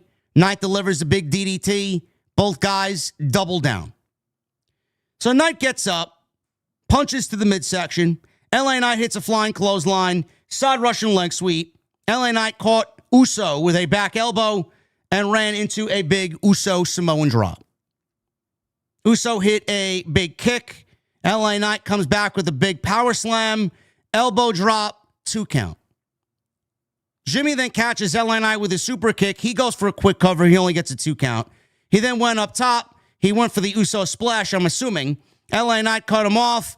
And apparently, LA Knight's up there trying to do a superplex of sorts. The crowd starts to see someone moving in the arena with them. And we see Solo Sikoa walk through the crowd in this red suit. And he's standing in the crowd looking at LA Knight. LA Knight was frozen for a second. Knight had the referee's attention. So Solo Sikoa jumps on the ring apron, delivers a Samoan spike to Jimmy Uso. Jimmy Uso goes down. LA Knight's confused. He picks up Jimmy Uso anyway, delivers the BFT, 1, 2, 3, and LA Knight gets a victory over Jimmy Uso with an assist from Solo Sikoa. You know, we all make fun of LA Knight, and the only reason how he's going to get anywhere is if he changes his name to Anoa'i. WWE actually may be tapping into that because LA Knight seemingly had no problem accepting help from Solo Sikoa. Now, I don't know if they're disbanding the MFTs. I don't know what they plan to do with Solo, if they plan to move Solo back into the bloodline and leave Tama Tonga and Tala Tonga to fend for themselves, which basically, I said this on Saturday night, leaving them both dead in the water. If they break up the MFTs, both Tala Tonga and Tama Tonga are dead. Dead. The MFTs are dead, period. But they'll be even deader. They'll be dead on top of dead if they need to fend for themselves. Are we looking at Solo Sikoa getting a group of people together to battle Roman and the Bloodline? It doesn't have to be family. Family can mean so many things. Family can mean, hey, man, you and I have a common interest. Hey, man, you and me have a common enemy. Let's band together and join forces. You become a unit. Tala Tonga and Tama Tonga are there. Solo Sikoa, LA Knight. He's been trying to enlist Royce Keys. I don't know what Royce Keys has to do with any of this outside his relationship with Solo Sikoa, which we don't even know anything about. They didn't tap into that at all. They didn't give us any backstory on that at all. Are we looking at Solo Sikoa form a group to be defiant to go against the Bloodline? Because if we're thinking about November and we're thinking about War Games, if we have the Bloodline and the Bloodline only, there is no other faction on the show to battle the Bloodline in a War Game situation. If you do the Bloodline and the MFTs, that's one.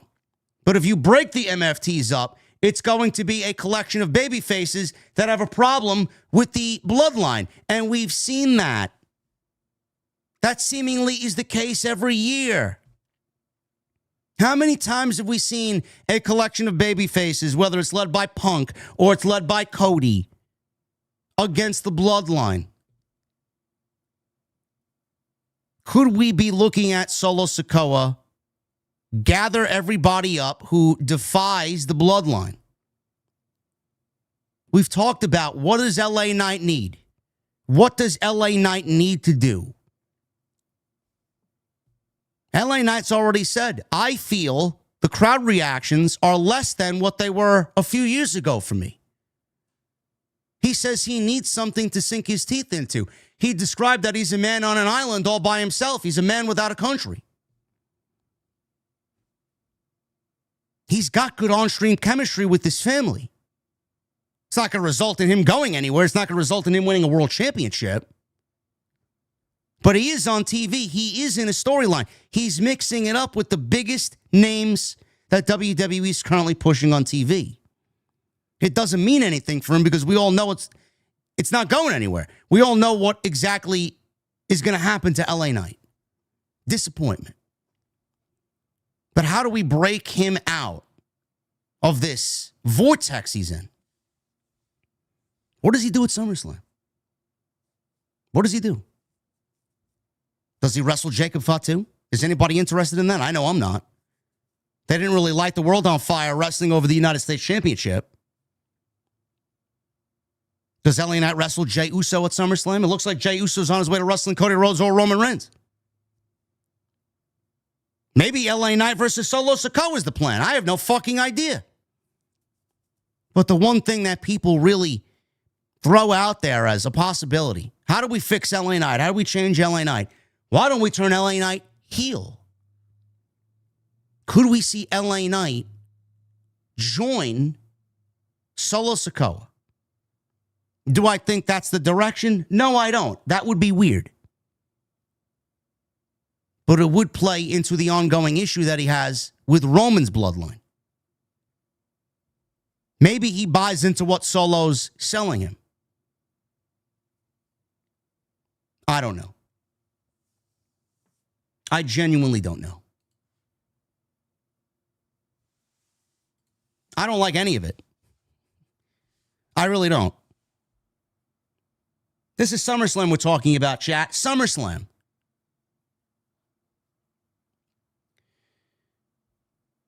Jackie Redmond. She interviewed the Street Profits.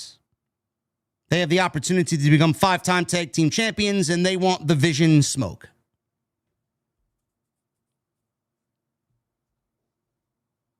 Judgment Day. Raquel Rodriguez, Roxanne Perez, they're talking in the clubhouse. Liv Morgan screams her way into the clubhouse. Liv wanted to complain about IYO Sky. Rodriguez wanted Liv to recognize the struggles of everyone else in the stable right now. We lost. We're not in the King of the Ring.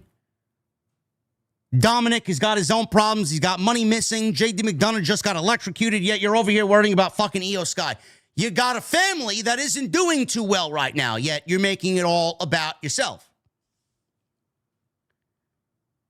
So Liv sent Raquel Rodriguez after Sol Ruca. Apparently this is a thing now. She wants Raquel Rodriguez to go after Sol Ruca and become the new Intercontinental Champion.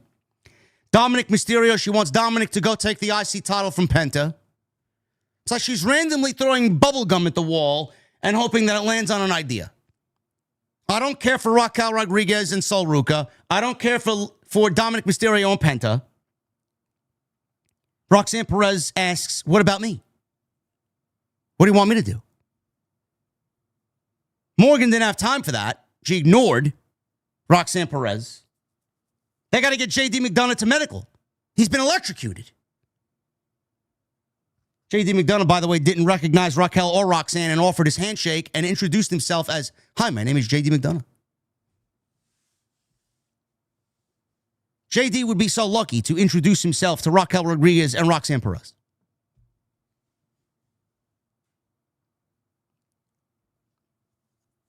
Sounds like Roxanne Perez may be the one to cost Liv Morgan her Queen of the Ring. If Roxanne Perez and Liv Morgan is the play for SummerSlam, I'm not going to hate it. Because it does two things. A, it gives us a match that I think a lot of people want to see. It's something new. It's something fresh. It gets us away from another Stephanie and Liv match, which nobody wants to see. And this opens up IYO to wrestling Rhea. Again, I don't know if that's the play or not. But if IYO beats Liv, which I expect she will, IYO versus Rhea, and then Roxy versus Liv at SummerSlam, I think we need to end this Judgment Day garbage. I think we need to just move on from this. We need to start speeding shit up. Seriously, we need to start playing this Judgment Day story out in 2x speed. Corey Graves. He interviewed Seth Rollins. So Rollins and Corey are sitting down in the O2 Arena. Taped interview earlier in the day. Rollins doesn't think he would be where he is in his feud against the Vision if the Street Profits weren't on his side. Corey was skeptical that Rollins could survive the steel cage match at Night of Champions with Bron Breakker, but Rollins thinks he'll get past Breakker and get his world championship back. Sticking to my guns, I think we're going Rollins Reigns at SummerSlam. Oba Femi, LA Knight, and Seth Rollins are all focusing on the world title, and Roman Reigns is right in the middle of all of it. He thinks he will survive the steel cage match at Night of Champions. I'm looking at that as Rollins beating Breakker, moving on past Breakker, and becoming the de facto number one contender for the World's Heavyweight Championship. Chad Gable. He went to Adam Pearce. He's looking for an Intercontinental Championship title opportunity, but the Judgment Day won a title shot for Dominik first, who interrupted Gable's meeting with Adam Pearce. So JD McDonough is standing there and he's shaking his hand like he's electrocuted. He's legitimately like this on screen chat. Now, people on iTunes and Spotify, you can't see me. He's legitimately like shaking his hands. So Mysterio wanted an apology from Gable. Mysterio said he's the king of the luchadors. You want to go and apologize to all the other luchadors yet? I'm the king of the luchadors and I haven't got my apology yet. Gable offered Mysterio a match instead. Mysterio said, no, we do that on my time. If you want a match, how about we throw you JD McDonough first? What a friend Dominik is, right? I mean, his friend is standing there electrocuted, and he's already throwing him to the fucking wolves. He then introduced himself to Adam Pearce, and Adam Pearce urged Dominik to take him to medical. He's twitching. Yes, Hula Rim, he's twitching. Yes. Tag Team Championships. Main event. Street Profits with Rollins as their backup, who wasn't there immediately, but he did show face later in the match, against the Vision with Logan Paul. Again, this is for the WWE World Tag Team Championships. I thought this was largely good. The crowd was mostly dead for most of this until the closing sequence of the match. So I would say about 15 minutes of this was pretty uneventful, and the crowd was sitting on their hands waiting for something to happen. And the last 5 minutes is where all the action really kind of came from. So Profits make their way out first. Theory and Breakker come out. And we go into a 90-second commercial break like we usually do because that's what WWE does. Breakker took 4 down with a big running lariat, backdropped Dawkins, and the Vision is in control. So Theory slowed the action down with Montez, grounded forward after the break. Profits eventually get back on offense. Montez landed a top rope blockbuster on Theory. He made the cover. Logan draped the boot over the bottom rope, but the referee stopped his count, but also saw Logan Paul in the act and ordered him away from ringside and kicked Logan Paul out of the ringside area back to the locker room. So now we got an even playing field. So Ford leapt and tagged Dawkins. Dawkins gets the hot tag to a very lukewarm reaction. Lifted Theory onto his shoulders. Breakker broke it up. Theory tagged in Breakker. Breakker leapt from the ring apron with a flying clothesline. He does this thing over the announce desk. Everybody does something over the announce desk. It's unbelievable. So Breakker's in control after flying over the announce desk. We go into a commercial break. Breakker's in control after the break. He's all over Angelo Dawkins. Breakker, he threw a part of the steel steps, the bottom base of the steel steps, into the ring. Logan Paul, who got kicked out a little bit ago, is back at ringside, and he's trying to sneak brass knuckles to Austin Theory to give them the edge and the possible win. He's telling Theory, take the knuckles, use the knuckles, win the match. All of a sudden, we hear Joe Hendry's theme music. Nobody said Joe Hendry's name. He just appeared. Say his name, and he appears. I believe in Joe Hendry, who finally made his return to television after weeks of being off television. What a fucking story this is. Now, WWE wanted so badly for Joe Hendry to make it to their television program, only to not use him. So he's angry, Joe Hendry, tonight. He chases Logan Paul back into the crowd. Seth's music played. Breakker's looking at the stage. He's in the aisleway looking at the stage. He takes his straps off. He wants a fight. Seth Rollins leapt over the ringside barricade, took Logan Paul's brass knuckles that he left on the ring apron after he was chased away by Joe Hendry. Austin Theory, like a geek, lunges through the middle rope. He gets punched in the face by Seth Rollins with the brass knuckles. Dawkins powerbomb Theory. Montez goes up to the top rope.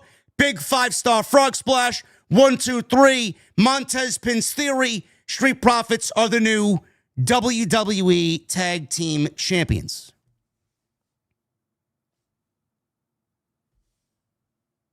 Who do they defend the titles against next? I don't know. There are no tag teams currently in the division. Chad, if you missed Monday Night Raw, if you are unaware that Monday Night Raw was airing today at 2 p.m., if you're watching me live and wondering if I should go back and watch the show or not, if you missed tonight's show, you missed nothing. I would rather you just watch this stream, get all you need to know going into Saturday, where we will be live for Night of Champions. Enjoy the rest of your Monday. Hop on your gaming console of choice. Watch a World Cup game at your discretion. Sit down with a nice cold beverage after your long Monday at work. And don't bother with a very skippable, very dead, flat crowd that WWE put to sleep with an overly boring program on Monday night that they call the go-home show before Night of Champions. They did nothing to get you excited about Saturday. Now, Night of Champions looks like this. We have Bron Breakker versus Seth Rollins inside a steel cage. We got the 2 King and Queen of the Ring finals. We got Cody Rhodes versus Sami Zayn versus Gunther for the WWE Championship. We got Trick Williams versus Ricky Saints for the United States Championship. And Tiffany Stratton versus Jade Cargill for the Women's United States Championship. Quickly, because I don't want to spend any more time on this fucking boring-ass product, I'm going with Tiffany Stratton over Jade because I do think Charlotte's going to get some level of revenge on Jade Cargill after Jade took her out and basically was the reason why she didn't win her Queen of the Ring final against Liv Morgan. So I'm going with Tiffany retaining the United States Championship, and we will get closer to Jade versus Charlotte happening at SummerSlam. I think Trick Williams defeats Ricky Saints. I don't know if Carmelo Hayes gets involved. I don't know if there'll be a fuck finish, but I could absolutely see WWE going towards a triple threat match at SummerSlam with Trick, Ricky, and Carmelo. Now, I would love to see a one-on-one match with Melo and Trick, but we may end up getting Melo versus Trick at Saturday night's main event, and then we get the triple threat match happening at SummerSlam, because I do think that Melo's going to interfere, and I think Ricky's going to then interfere in Melo's match, and then we'll probably get a triple threat match at SummerSlam.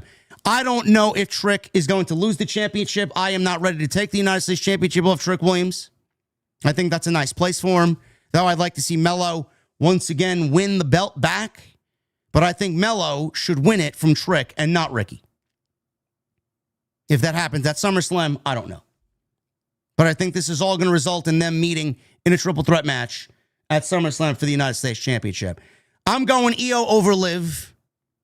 I think Roxanne Perez is going to cost Liv Morgan the Queen of the Ring. I think Roxanne is smart enough, and I think she needs to act on these instincts that Liv is not for the rest of the group, and Liv is only about Liv.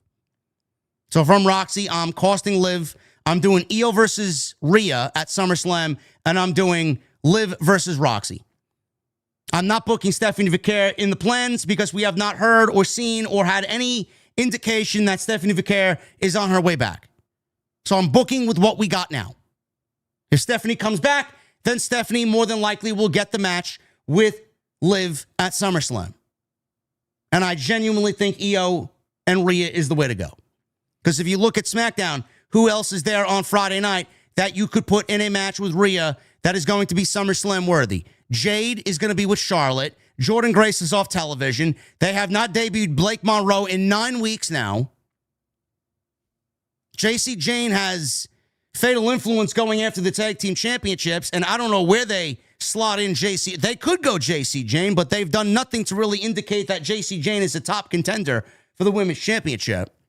And I don't really see JC Jane winning the women's championship right now, so what's the point in doing it if you're only going to beat her? IYO is the play. It's easy. Rhea gets her win over IYO.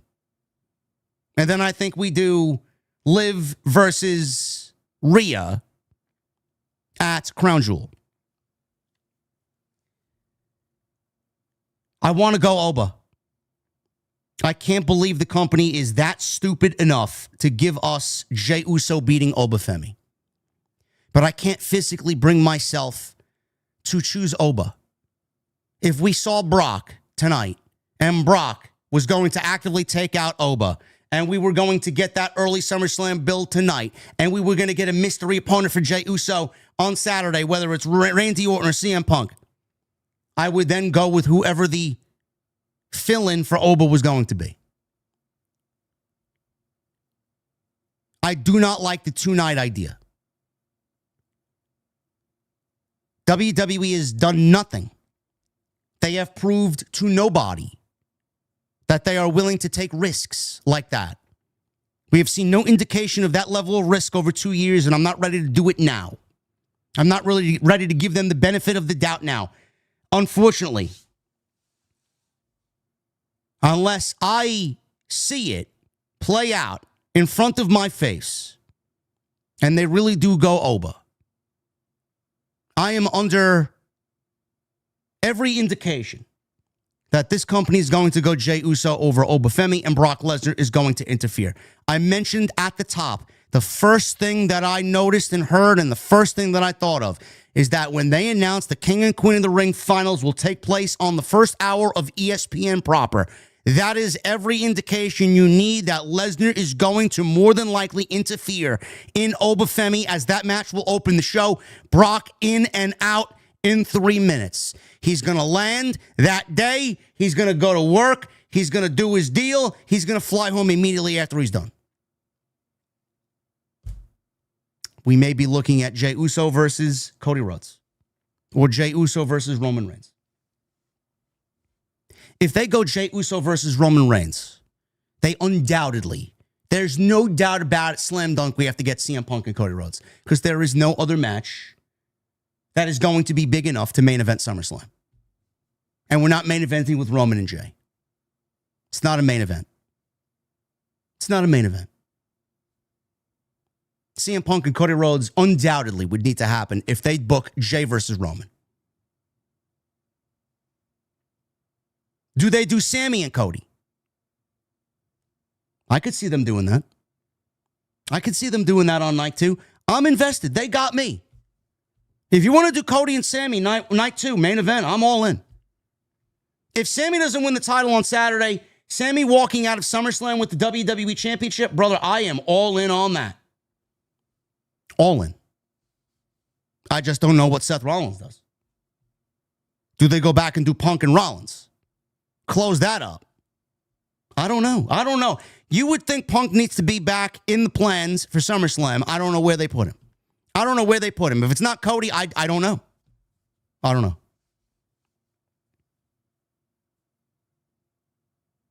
I'm going Jey Uso over Oba. I'm going IYO over Liv.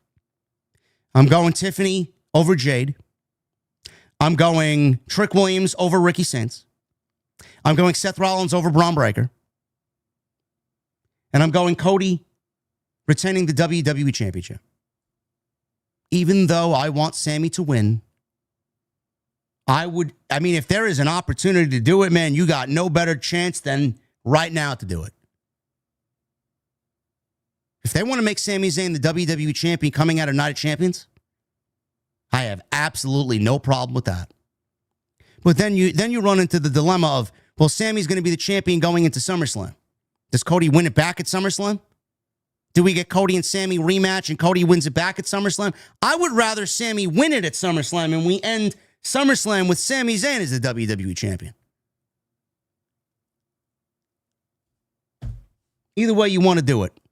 I think over the next 2 months, Sami Zayn will at least win the WWE Championship. I don't think it's happening in Saudi Arabia. It could. Again, I don't trust this company to give us any different. This is a company that likes to play it very Sesame Street. They will do what they got to do to maintain their safeness. That's Night of Champions on Saturday. I will be live to talk about it all on Saturday afternoon, immediately after the show. And I want to thank you guys for hanging out with me on this happy hour on Monday afternoon. This is your Monday Night Raw post show right here on Off the Script. And we're going to get into your super chats. Follow me on social media at JD from NY206, Twitter, Instagram, TikTok, and Cameo. Hit that subscribe button down below. Turn on the bell for all notifications. Go check out all the content on the channel. There is plenty of it.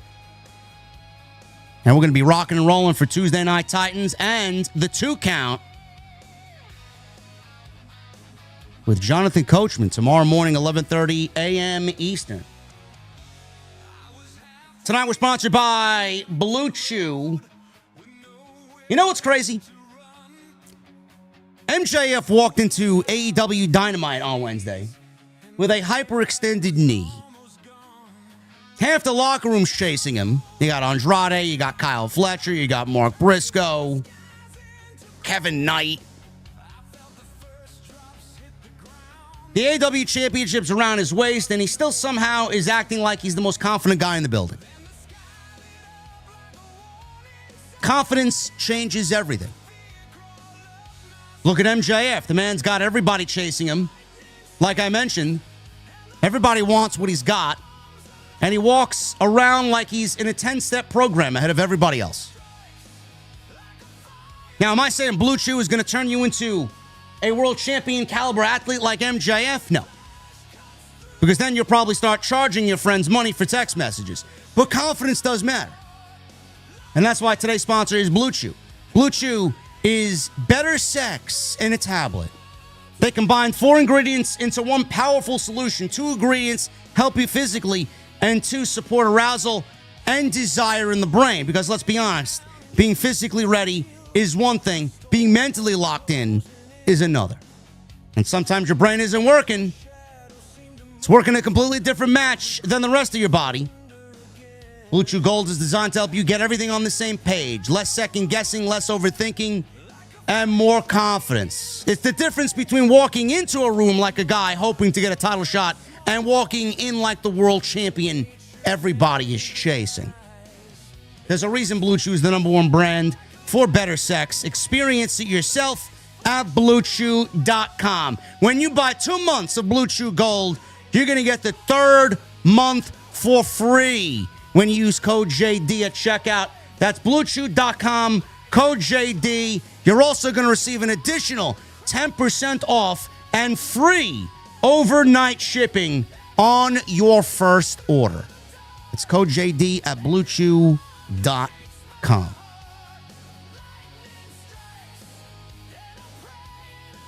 Let's get to these super chats and then get the hell out of here because I got dinner to make. Michael Krause with a $2 super chat. JD, OTS, all gas, no brakes with it. Let's go, yeah. Tone VC with a 10. Thanks, JD. Thank you, Tone VC. Caden with a $1.99, no message. Joey Taylor with a $1 super chat, no message. Thank you. Michelle with a 2. If Triple H really hates us, Liv and Jey will win Saturday. I don't think Liv wins. I think Jey wins.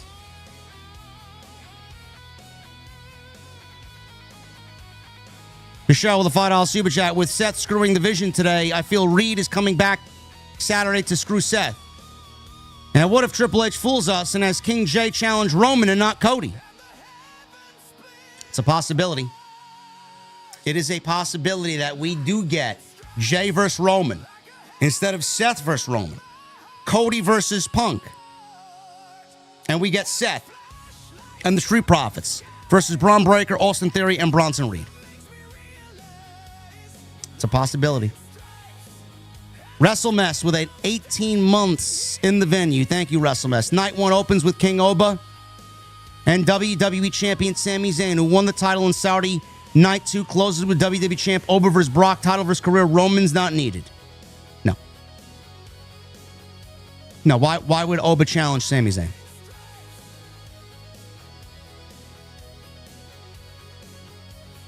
Killer Pa with a 40 in Super Chat. Oba Femi and Bron Breakker had a face-off off-air.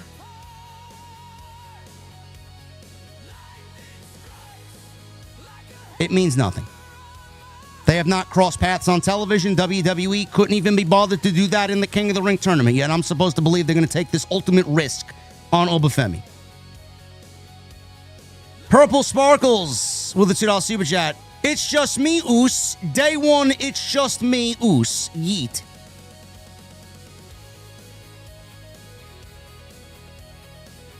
WrestleMess with a $1.99. Oba should not lose a match until a Money in the Bank cash-in.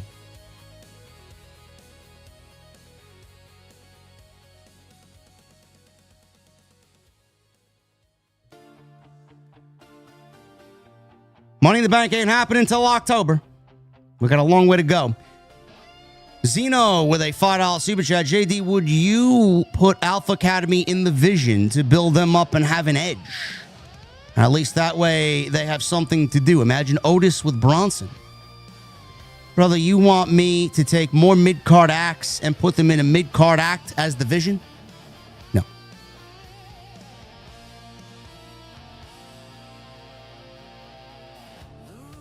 Also with a 5, Zeno says, or another idea, if Chad gets back Alpha Academy, they combined with American Made, move over to SmackDown, and take over the mid-card, Chad Gable with the United States title.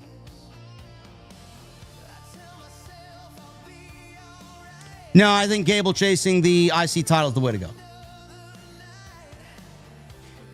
Jay Ragon with a $5 Super Chat. Hey, JD, keep doing the great work you do. I have a sinking feeling that Sami is going to win the title on Saturday and drop it to Jay at SummerSlam.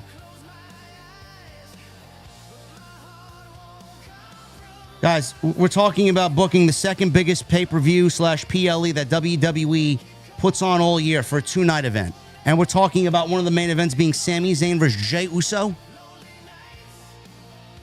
No. No. Trev with a $10 Super Chat. JD, I got bad news for you. It's going to play out how you said it would at Night of Champions. I don't know what's your go-to alcoholic beverage, but I may have bucku shots of Hennessy. God help us all. Well, Trev is pretty confident that it's going to play out exactly how we are fearing it will, with Jey Uso pinning Oba Femi because of Brock Lesnar.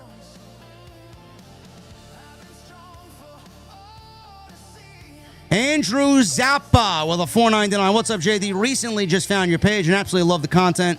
When will this Rollins and Vision stuff end? It's all boring. Much love, brother. Well, Andrew, thank you for finding the channel. I really appreciate that. Enjoy your stay here, my friend. I hope that it ends very quickly because I am just as over it as you are. It is boring. He needs to move on and go after the WWE World Heavyweight title. Jokerface with the $1.99. JD, which band is better, Sepultura or Soulfly? Sepultura, because there is absolutely nothing in the genre that you could really measure up to Beneath the Remains, Schizophrenia, and Arise. Max was great in the early days of Soulfly with the debut album, and then on into Back to the Primitive, and then even album number 3, which was simply titled number 3, which was great. Prophecy was a great album. Max never rekindled that Sepultura spirit with Soulfly. Sepultura isn't even all that bad nowadays with Derek Green singing, but when Max left those early years, man, oh my goodness, man, they were bad. But Arise is one of the greatest heavy metal albums ever. I mean, it's one of the albums that got me into playing music, really. Lee with a $5 Super Chat. Triple H is so safe he doesn't take his rubber duck to the bath with him in case it drowns. Killer Review JD, OTS for life. Thank you, Lee. Thank you, Lee.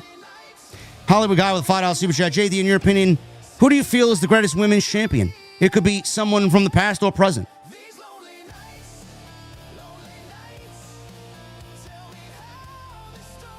You know, Hollywood Guy, I wish I could answer that question. I don't have an answer for you. Becky Lynch. Becky Lynch. Because she was the most impactful. She made the most impact on business. Captain Solo with a $5 super chat. JD McDonough should go do Goldust's old stuttering gimmick since he got shocked. It might really get him over. He just needs a character tweak. Well, him and the Judgment Day as JD McDonough ain't doing anything for anybody.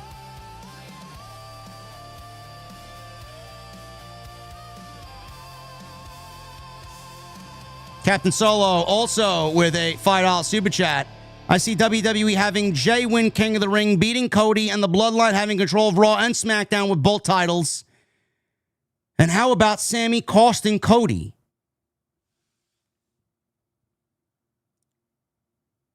Brother, are we really booking the Bloodline to own both shows?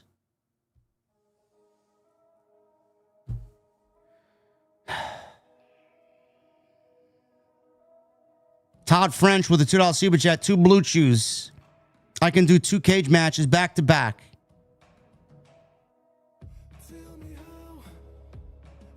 You might be right. Tony Esquire with a $5 super chat. I won't put it past the WWE to mess up Oba Femi just like Sami Zayn, MVP of the Bloodline run, Gunther, LA Knight, and Carmelo Hayes. What the fuck?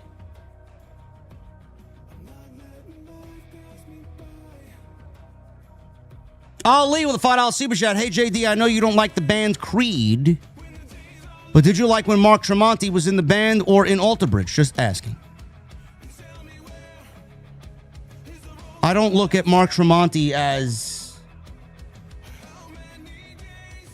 anything more than the guy who writes all of Creed's songs.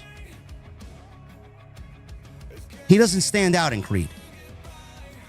He's just a name behind Scott Stapp. Mark Tremonti is the lifeblood of Alter Bridge with Miles Kennedy, and he does his solo project where he plays lead guitar, writes all the music, and sings. So if we're basing Mark Tremonti's talent across all the things that he does, all the projects he has, Creed is at the bottom of the list.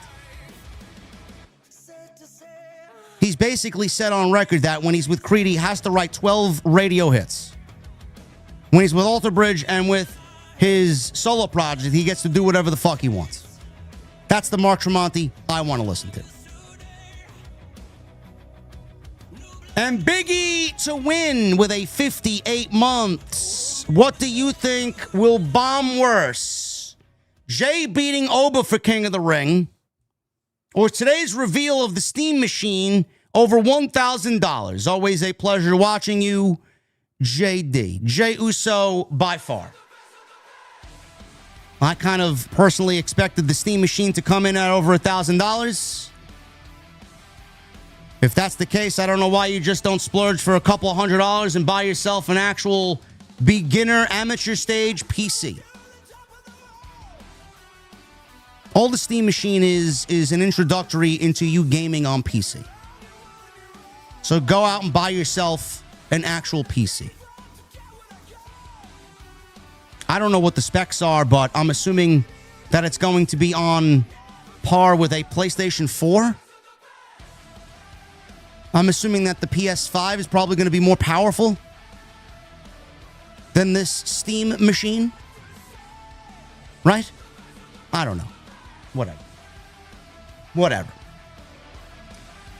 I'm going to be a dinner-making machine in about a second.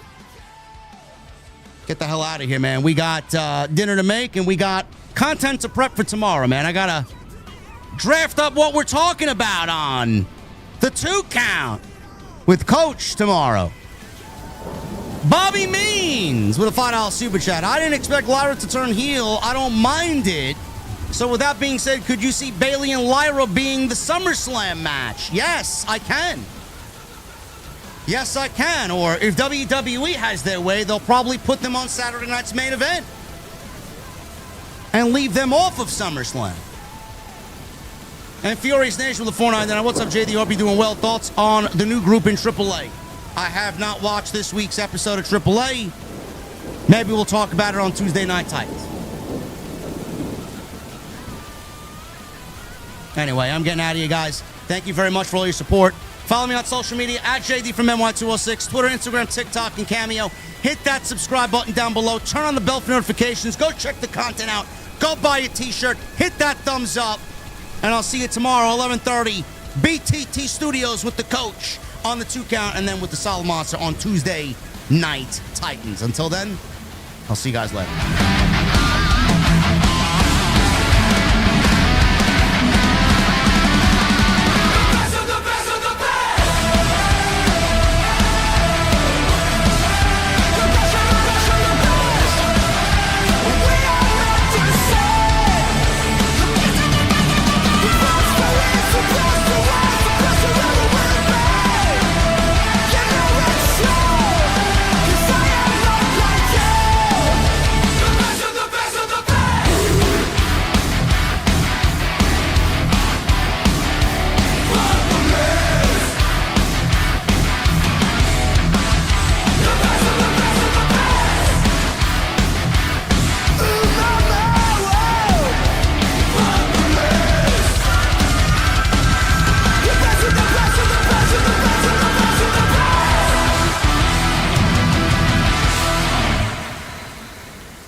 Shut up, bitches!